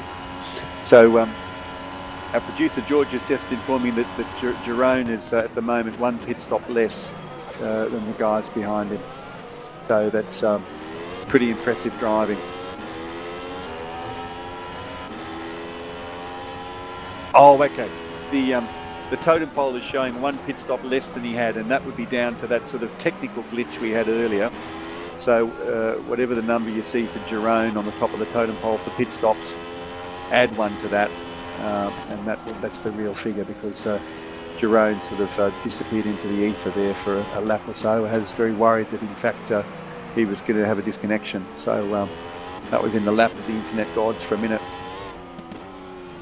So I'm just looking here for some gaps, and I see that Sander Callis is pretty close to Camille Liswa as they enter the final complex of 2 right hands, exiting the Sud curve, and Sander Callis will have a DRS shot if he gets turn 1 and turn 2, 3 tidy. In fact, Liswa runs a little bit wide exit of turn 1, and you've got to be so careful there. If you run wide at all, the last thing you want to do is tug the wheel to the right, try to bring yourself back on the track, because the left-hand side of the car has no traction whatsoever. And I'm just watching Callis. Yeah, Callis has opened DRS. He's attacking Liswa, and he has got a fair bit of closure, not quite enough to mount an attack this time round. But yeah, if you try to turn right when the left-hand wheels of your car are off the track and on the grass at that speed, it just does not work very well at all. Always ends in tears. So you've got to, it's quite a counterintuitive. If you drift wide there, you've got to keep the wheel pointed straight and just hope the thing gets itself back on the track, because that's a nasty, nasty place to have a big spin, and we generally lose more than a couple of cars there over race distance. So 13 drivers left on track as the drivers complete the 35th lap of this 67 lap race. So we're only a couple of laps shy of half race distance. And unless I'm imagining, I think Liswa's looking to me like he's getting a fair bit of heat into these tyres. So Callis might in fact be in a good position to attack. Certainly Sander Callis very neat through turn 1. The gap is 0.8 of a second. Big commitment under brakes there from Liswa into the turn 2. He clearly knows that he's going to be attacked. He wants a strong exit from 3. And let's just go on board with Sander for a moment and look at top speeds. His DRS is activated. He's getting to about 325, 329, just or 331, 332. So good, you know, but not quite carting. Although Liswa's nearly spun off, exited the hairpin, which is pretty hard to manage. You put the power down when you've still got any steering lock there, and the rears can really start to spin up, and before you know it, the rear axle just wants to move to the left, and you've got a big job to do to correct it and try to repel an attack. So Sander Callis is looking very, very ambitious at the moment on Camille Liswa as they enter the Mobile 1 curve. Liswa pushing very, very hard to keep him off, and certainly for Sander, his car seems to have all come together for him now at this stage of the race, with his setup, with his tyre wear and fuel load. He's feeling at one with the car and certainly able to push quite hard. Meanwhile, Kostadinov is pitted, and Kostadinov has taken another set of primes. And Callis, same gap, 0.6. Let's see if he can put Camille Liswa under as much pressure again. He really moved. Callis then moved to the right, grabbed a whole lot of apex on the exit of turn 2, which gives him a fabulous entry onto this long straight. It's called the Parabolica, but you don't have to turn really. And that's done the job for him. Beautiful exit of turn 2, turn 3. Just gave him that little bit more to work with, and got the job done with a classic DRS assisted overtake into the hairpin. But as we've seen before, it's not automatic. It's not a magic overtake button. You've got to get everything else worked out beautifully, get it all set.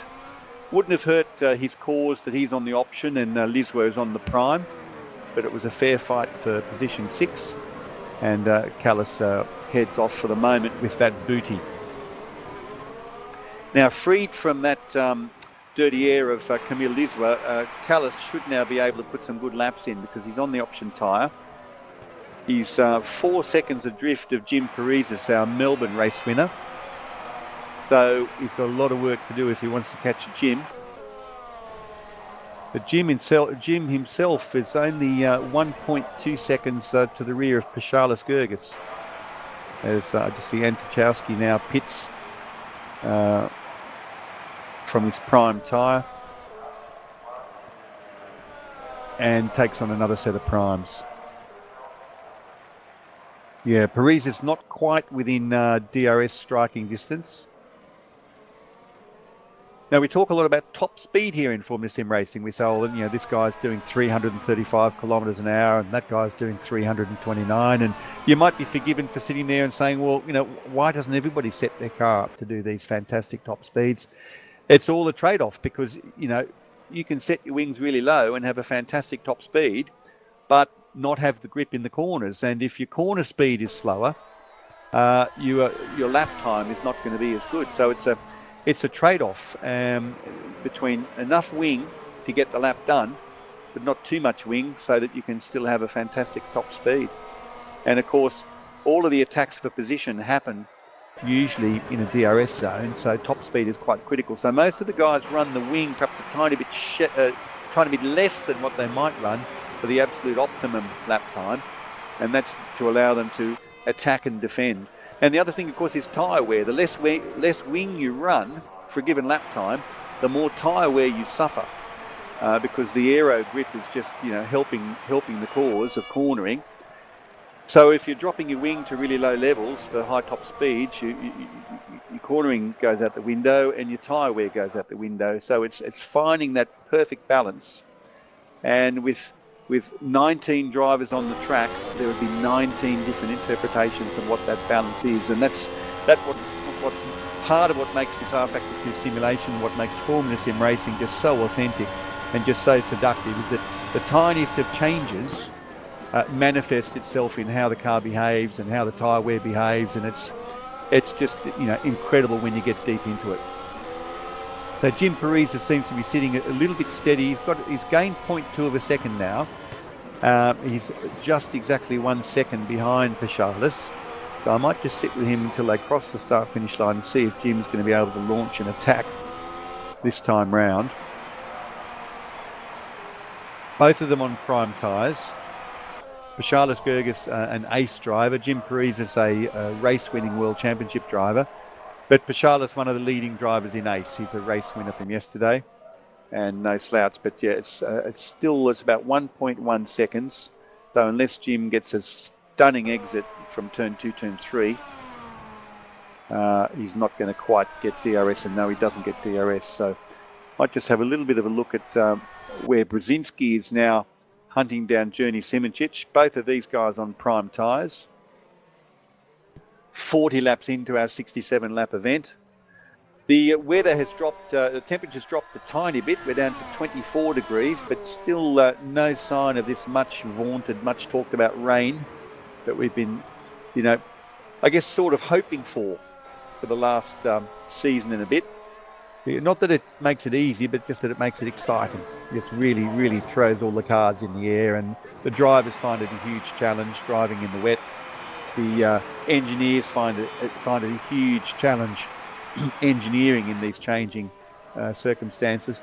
I said the other week, if you haven't seen the ace race from Silverstone, when you get a chance, go and check it out. That was an absolutely stunning event, and the way qualifying unfolded on a damp, drying track, and the way the race unfolded on a drying track, it was really something to see.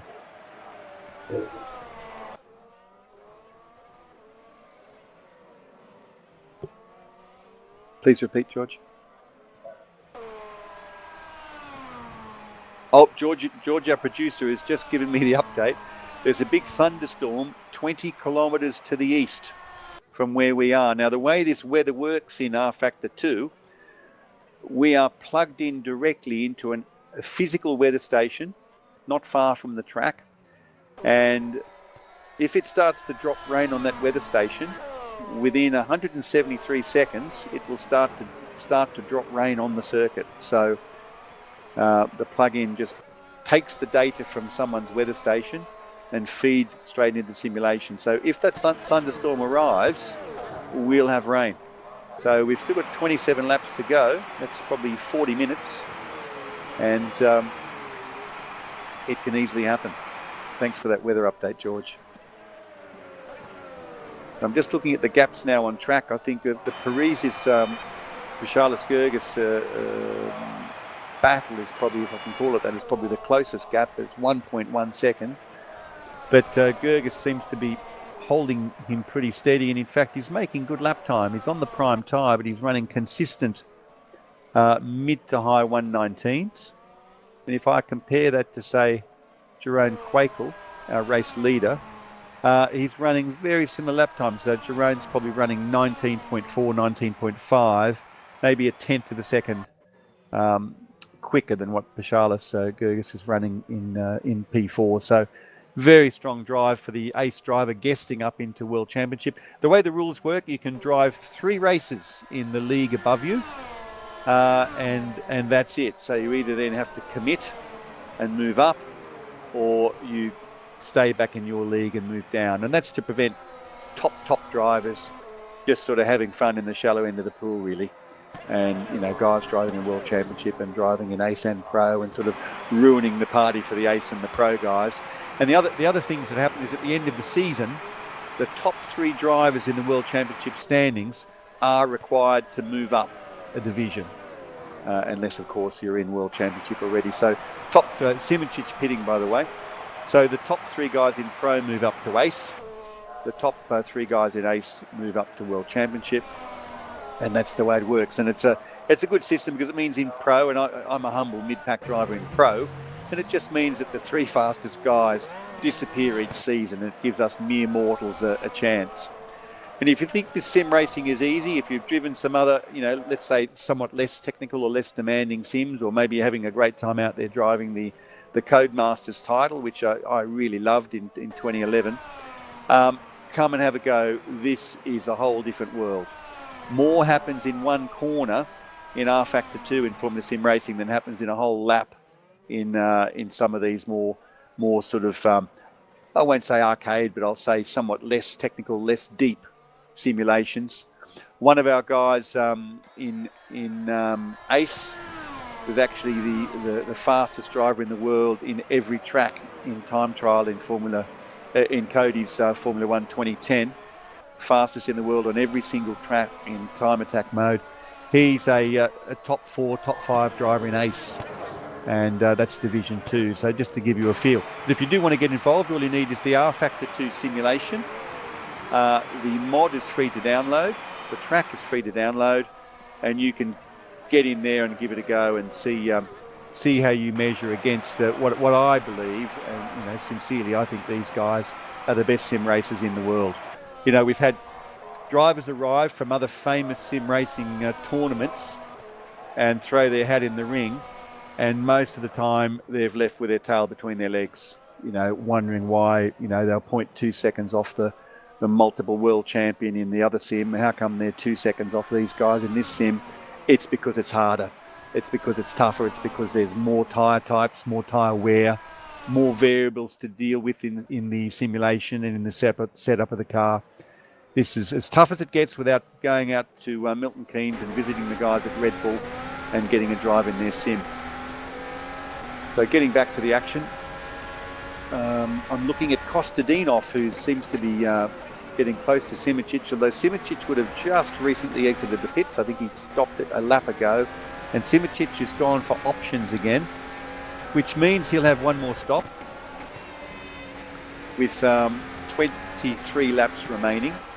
So I dare say we're going to see Journey on options for the rest of the event, because 2 option stints will get him home, and there's no sense throwing a prime stint into the mix if you can get home with 2 sets of the quick tyre. So as it stands at the moment, Quakel, a really dominant performance here. He's pulled a 9-second gap over the first 45 laps of this event over Kuba Brzezinski. Mr. Consistent.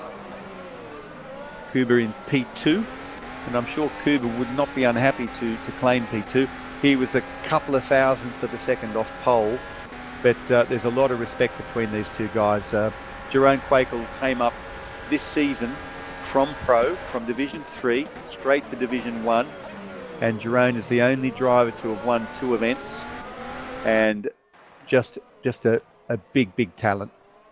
When you look at some of his quali laps, if you go on YouTube sometime and have a look at some of Jeroen's quali laps, you'll be just quite amazed at how much he's drifting the car and how much control there is and what it takes to get this sort of lap time, this sort of pace out of these cars. So Brzezinski 9 seconds back now in P2.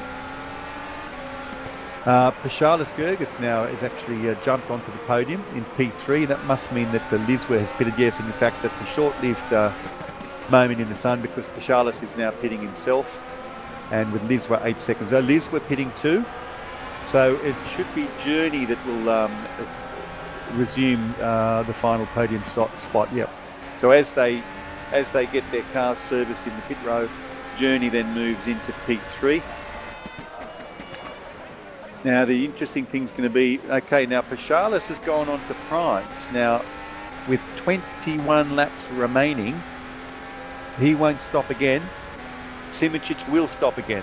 And as you just saw then, there's about a half a pit stop between these guys. So Journey is going to have to go like mad on these lovely option tyres and really make this work for him with pure pace, because Paschalis isn't going to stop again. So Journey basically needs to be 19 seconds ahead of Paschalis before he pits, or certainly the thick end of that, because of course he'll have a chance to attack Paschalis again after his next stop. But you get what I mean. Paschalis has got 18 seconds in his pocket. Quakel now pits from the lead, which will again hand the lead back to Kuba. And I don't think it's going to get Journey up into P3. Journey's was just a little bit too far back, I think, to move into P2. I think we'll see Jeroen going to be close. Yeah, no, Jeroen is going to exit the pits in second position. Journey Simičić now just approaching turn 1.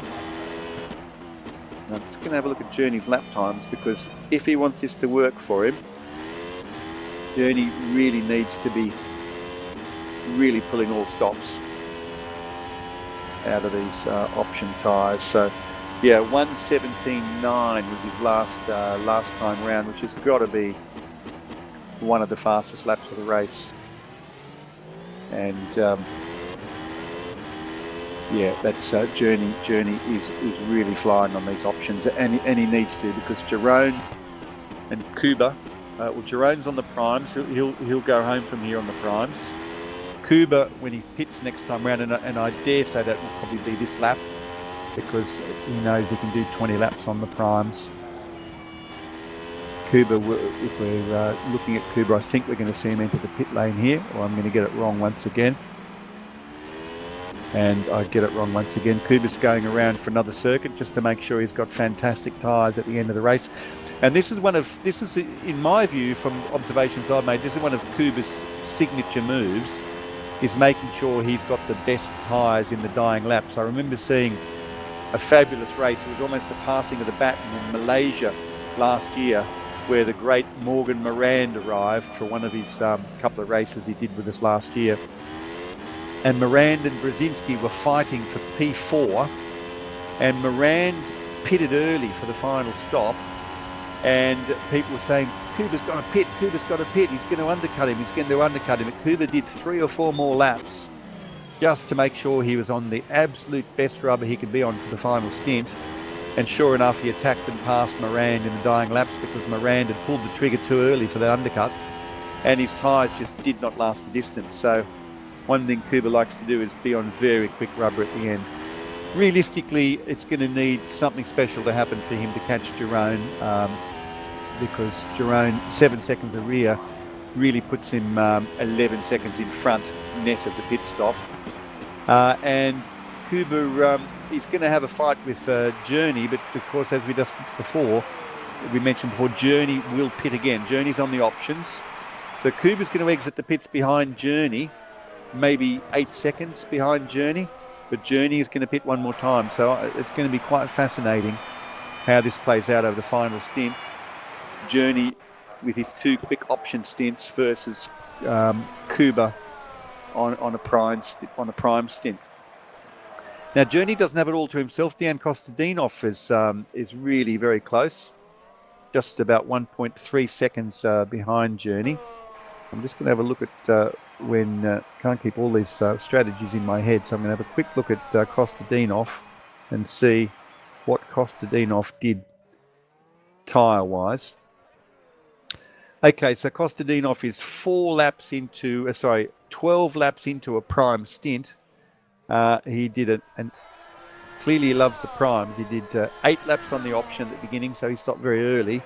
And then he's done 14 laps, and this is his 3rd prime stint. If he's going to stick to the number 14, he'll pit again in 2 laps, but I've got a feeling he might need to go a couple more laps to bring him a prime stint from home. So Kostadinov clearly loving the prime tyre and driving very strongly on the prime tyre. But potentially, if I dare say it, his opening stint of 8 laps on the option is probably what let him down a little bit, because he probably needed to take a bit more out of those options to make all this work, because he's going to run a 4-stop, but mainly on primes.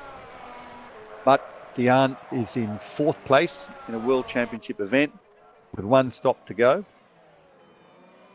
His nearest competitor is Jim Parizis.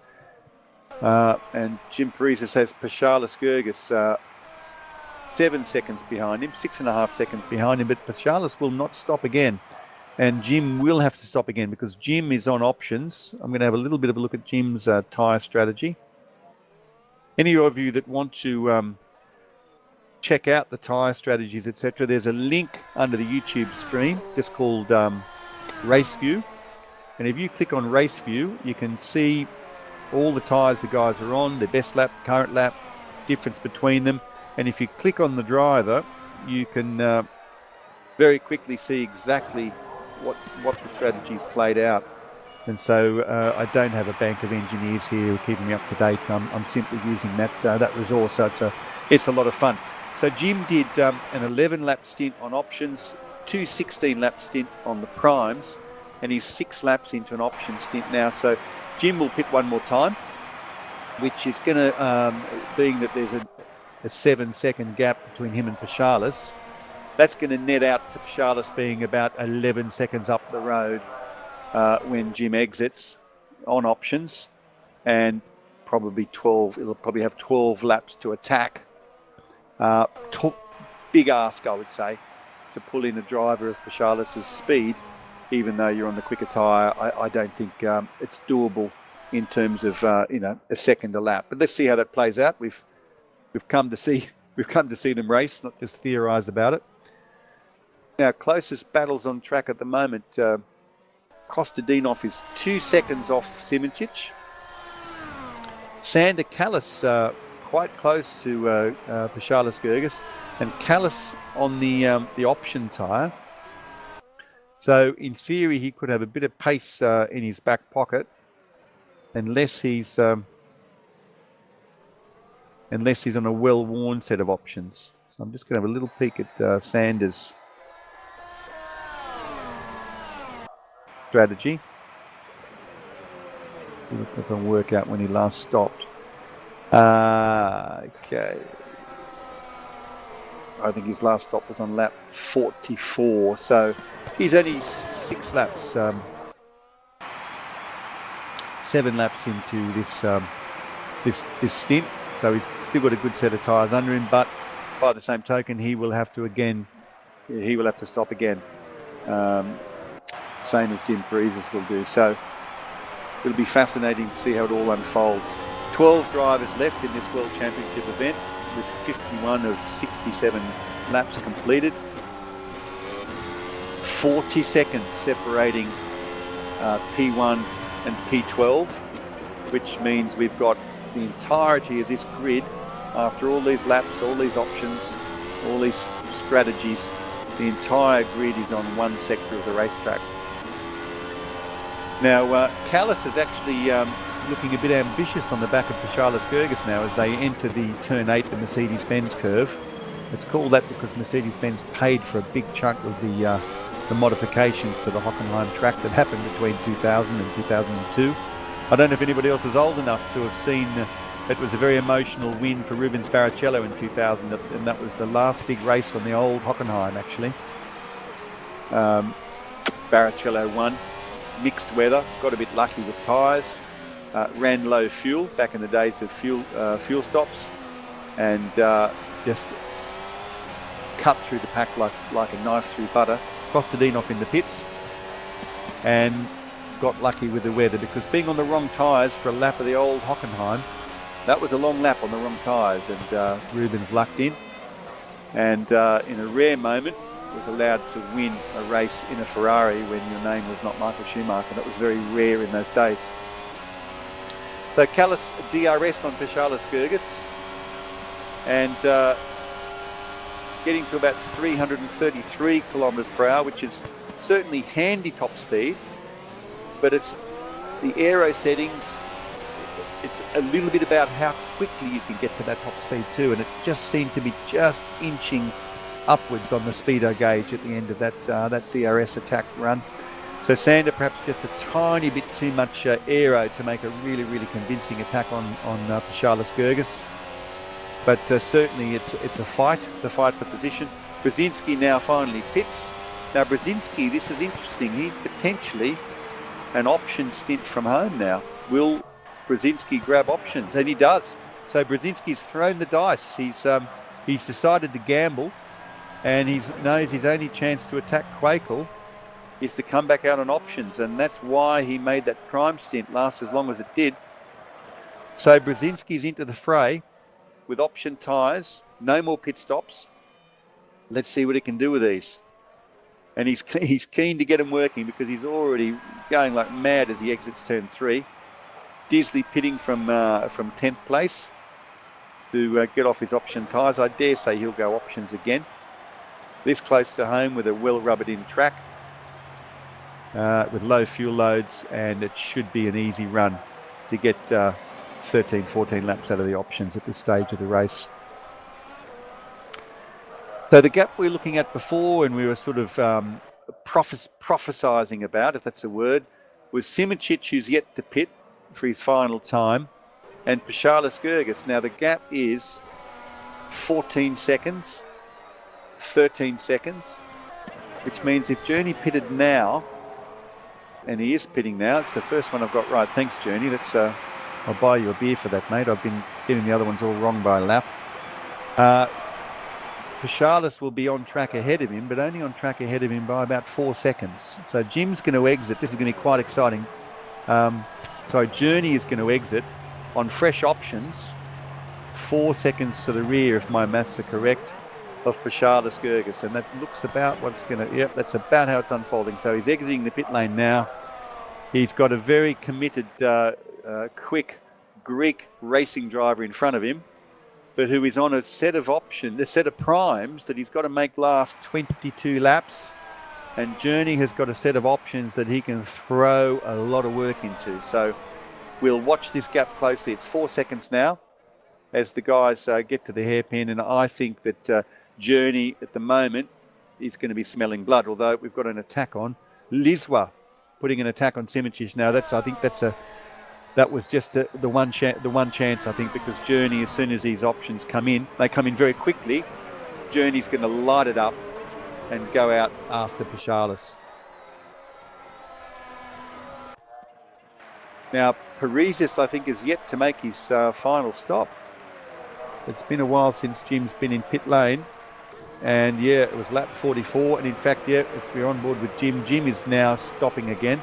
Jim's going to stop for his final stint, and he'll be selecting option tyres as well, and really going after these guys, because he knows he's got some quick guys ahead of him, but these guys are on some primes with a bit of use on them, and Jim, I'm sure, is going to exit on options and give it everything. So I think we're going to see the some fastest laps get lit up over the next 2 to 3 laps as these option runners really put the work in.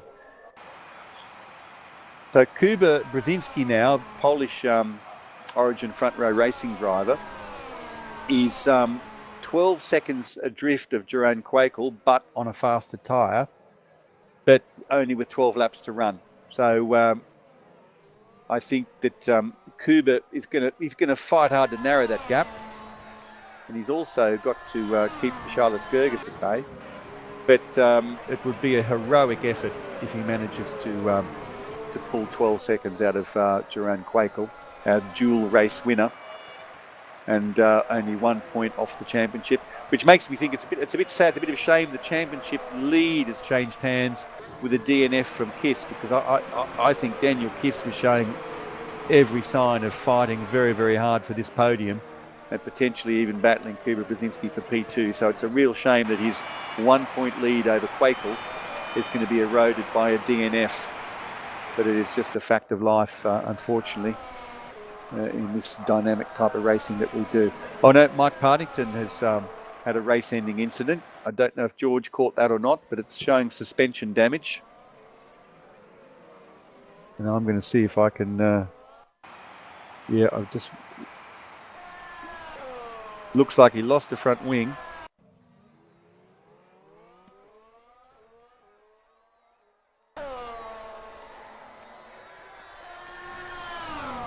Coming out of the hairpin, I think it was perhaps potentially some dirty air from Sander Callis, but Mike's car just started swapping ends very, very aggressively there. That's a very high-speed corner. It's flat in 8th gear most of the time, but late in a race on worn primes and in someone else's dirty air, that maybe it seems that there was just not enough downforce available for Mike to use. So real shame there. Mike's out of the running.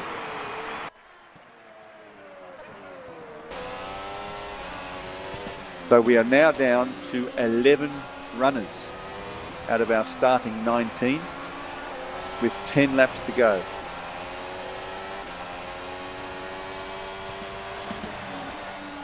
Now Journey Simicic, we had a watching brief on Journey. He was 4 seconds adrift of Paschalis Gergis when he left the pit lane on these beautiful option tyres, and he is now down to about 1.5 seconds gap to Paschalis. And I'm going to check his lap times. Journey is doing mid 118s. If I check Paschalis Gergis's lap times, Paschalis is doing low to mid 119. So Journey potentially, because his biggest advantage is through sector 3 on the fresh options, Journey Simicic will potentially be able to launch a DRS attack already on Gergis. Gergis on 10 lap old primes and Journey on brand new options. So he pulled the trigger on an aggressive strategy. He's come out and he's pushing very, very hard. And I think Paschalis is going to have his work cut out to keep Journey behind him for a whole lot more laps. Journey's certainly got a golden 5 to 6 laps before these options start to go away a little bit. And he's so far only done 4 laps. So I think that battle is just going to heat up from here on in. So he could potentially have a DRS shot this time round. No, not quite. Oh, he has DRS. So Simicic already has DRS on Gergis. And this is for P3. This is for the bottom step of the podium. And I think Paschalis will be working very, very hard to keep this all together and claim a podium. This will be Paschalis' first podium in World Championship if he manages to keep it. And I think Journey's going to be throwing everything at him to make sure that he doesn't.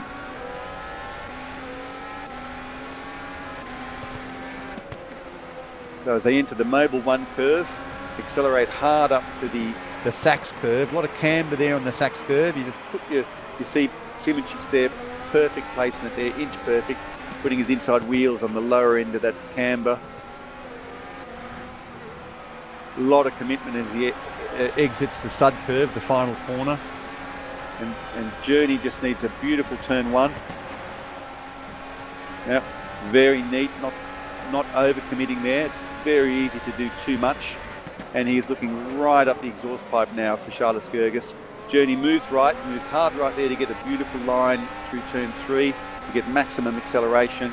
And we'll see the DRS flap open, and Journey is flying. It's going to be almost impossible for Paschalis to do anything about this. Yep, Journey's got him. He's on fresh options. Paschalis cannot fight back at this stage of the race from that sort of an attack.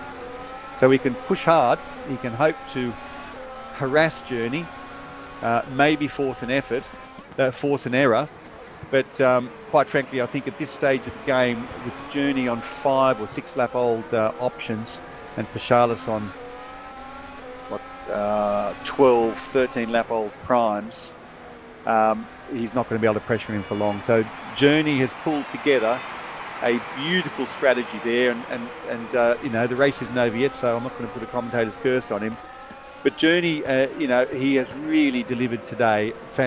A fantastic qualifying session. I know I'm waxing lyrical about P3, but I'm excited for Journey because Journey is a great driver who hasn't quite been qualifying to the level of his racing pace this season, and he hasn't always got his tyre strategy perfect. And I think back to Suzuka when Quakel got his first win as a guest drive from Pro.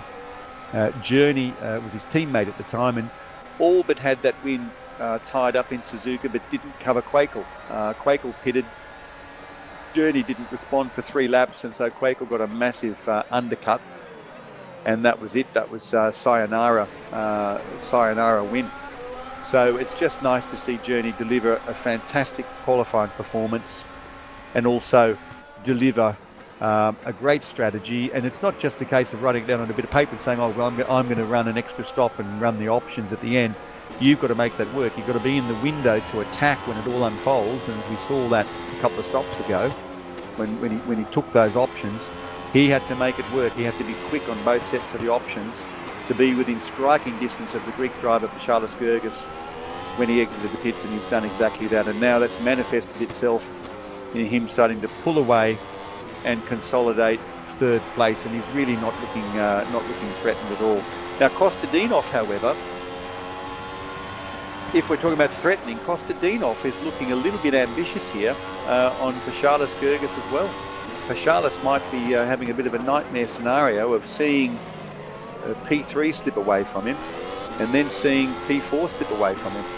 And that's the thing, at this level, there are no bad drivers in World Championship. You know, you can't hope not to be attacked. You're going to get attacked. You show a moment of flaw. Paschalis moving around a little bit there, still leaving racing room, stretching the rule book to its limit, and not denying Kostadinov racing room, but certainly not granting Kostadinov his preferred line. And he's not required to give Kostadinov his preferred line. He's just required to give him racing room, or what Lewis Hamilton would say at Monaco at the exit of the Nouvelle Chicane. That's a car's width to Daniel Ricciardo. And by the way, isn't Daniel Ricciardo just immense at the moment? What a driver. Just the talent that guy's got and the performance that he's producing. You know, he and Verstappen together, that dynamic I think is just entrancing at the moment in Formula One. Which of those guys is going to come out on top? My money says that Daniel Ricciardo is going to be worth about 20 million a year from next year onwards. So Kostadinov is attacking again. Paschalis is moving to the right for some reason. I don't quite know why. He's not close enough to be getting dirty air or warm air from Simoncic's car. And of course, that's one of the things you've got to cool the brakes and you've got to cool the radiator. Kostadinov, big attack this time on Gergis. It's looking a little bit reminiscent. This time, Kostadinov he's pulled a bit of a fakie to the outside, but then he's committed to the inside and got the job done. He knew Paschalis was going to defend and pulled a bit of a fakie, a bit like Ricciardo on Vettel in Monaco into the I think it's called the second variante, when Ricciardo spoiled Vettel's smile that day and pulled an absolute fakie on him to outdrive Vettel in Monza. And guys, don't accuse me of being a Ricciardo fan. That just wouldn't be fair if he did that. So Kostadinov has now cemented P4. So fantastic drive for him. Well, for the moment anyway. 4 laps to run. Quakel has maintained that 12-second gap to Brzezinski. So, and that's impressive because Brzezinski came out on the options, you know, in a sort of a mini version of what we saw Journey Simoncic do. But Quakel on primes seems to have just lit the wick. And let me read off the last 5 lap times for Quakel on his primes. Or no, I'll read off the last 7. 18.6, 19.0, 18.8, 18.8, 18.8, 18.9, 18.9. Quakel is flying on those primes, and clearly with the extra rubber that's on the circuit now, it's allowing him to push those primes to limits that we can't see them push to on a green track and with full fuel. Brzezinski running 19.4s, 19.3s. Last 2 laps were 18.8, so it looks to me like Brzezinski is now just going to hang on to P2 and say thank you very, very much. Journey is 5 seconds up the road, and with only 3 or 4 laps to run, that's not going to happen. So Simičić is looking pretty comfortable in 3rd. Kostadinov, I'm sure, would be very happy with 4th because he's had some good pace this season, but he hasn't really had the results that pace would sort of warrant. And Paschalis, P5, but there is a feeling of deja vu at the moment. There is a slight possibility that Jim Parizis, who's done the same thing, Jim Parizis is finished up with 2 option stints, and he's on the attack, and I think Paschalis Gerges might see himself moving back 1 more place. And this is the interesting thing, World Championship versus Ace or versus Pro. If you're in clear air in a podium spot, or in 3rd or 4th or 5th, Jim Parizis has got DRS on Paschalis Gerges. He's attacking. Gerges has covered the inside, forcing Parizis wide. Parizis bought that deal that time, but he's gone the over and under. He managed to outbrake Gerges and steal the apex. So Paschalis suffering and struggling on those worn primes, and it's a strategy that would work very well in Pro, probably work reasonably well in Ace, but in World Championship, these top drivers, they are merciless. They're quick, and they will always come back at you. So Paschalis, he's had a good day. He's driven well. He's only 23 seconds off Jeroen Quakel, or if you want to put it another way, he's only 12 seconds off the 2nd place getter in a World Championship event, but he has drifted backwards from P3 to P6 in the last 4 or 5 laps. So Sander Callis in P7, finishing off his last stint on options. Eros Masculi is only a couple of seconds back from Callis. Let's see what sort of lap times he's doing. As we get to the dying stages there, he's running a bit inconsistent there, 19, 19.2, 20.6, 19.6. So it looks like Masculi is not feeling uber confident in the way the car's performing on these tyres late in the race. And of course, Masculi is on the prime tyre as well. So Masculi's doing, I think it was the last of these prime stints, and his primes are looking a little bit second hand. Callis on option. Paschalis on primes, as we've discussed at great length. And Quakel just finishing lap 65 of 67 laps. So I believe, and George might just confirm, because I'm looking at a slightly different heads-up display here, different HUD, that we are on the final lap. So Jeroen Quakel is entering the Parabolica for his final circuit around the Hockenheim ring to claim his 3rd World Championship win and go into a fairly commanding lead. And this is, people know Jeroen's name from Pro, and they know his name from his YouTube streams that he does, entertaining people in other game formats, other racing formats. But this is Jeroen's debut season in World Championship, and this is his 3rd win. So stunning performance.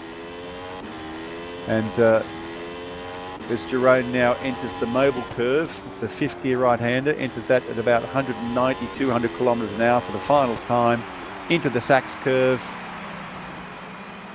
Just 3 more corners to do it.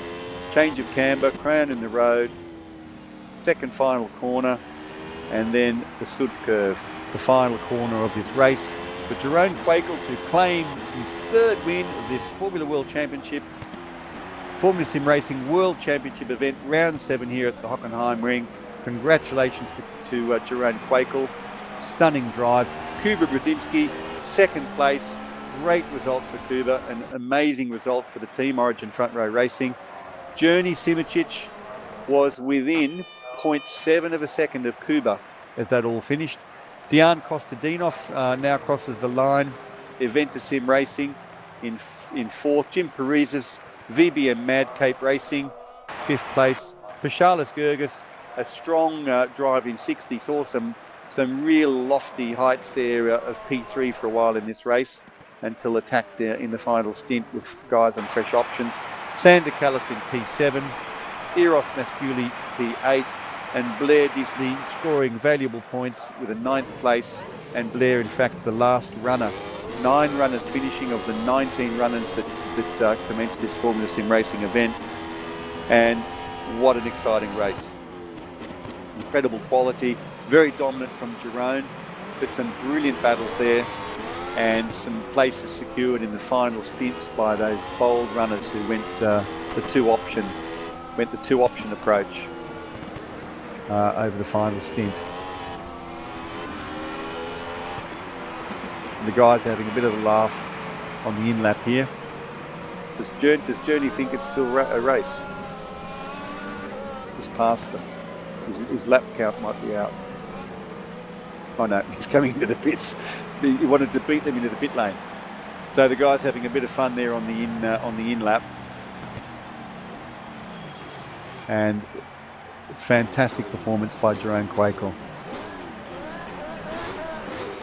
So he's doing some donuts now, showing us how much he's enjoyed that.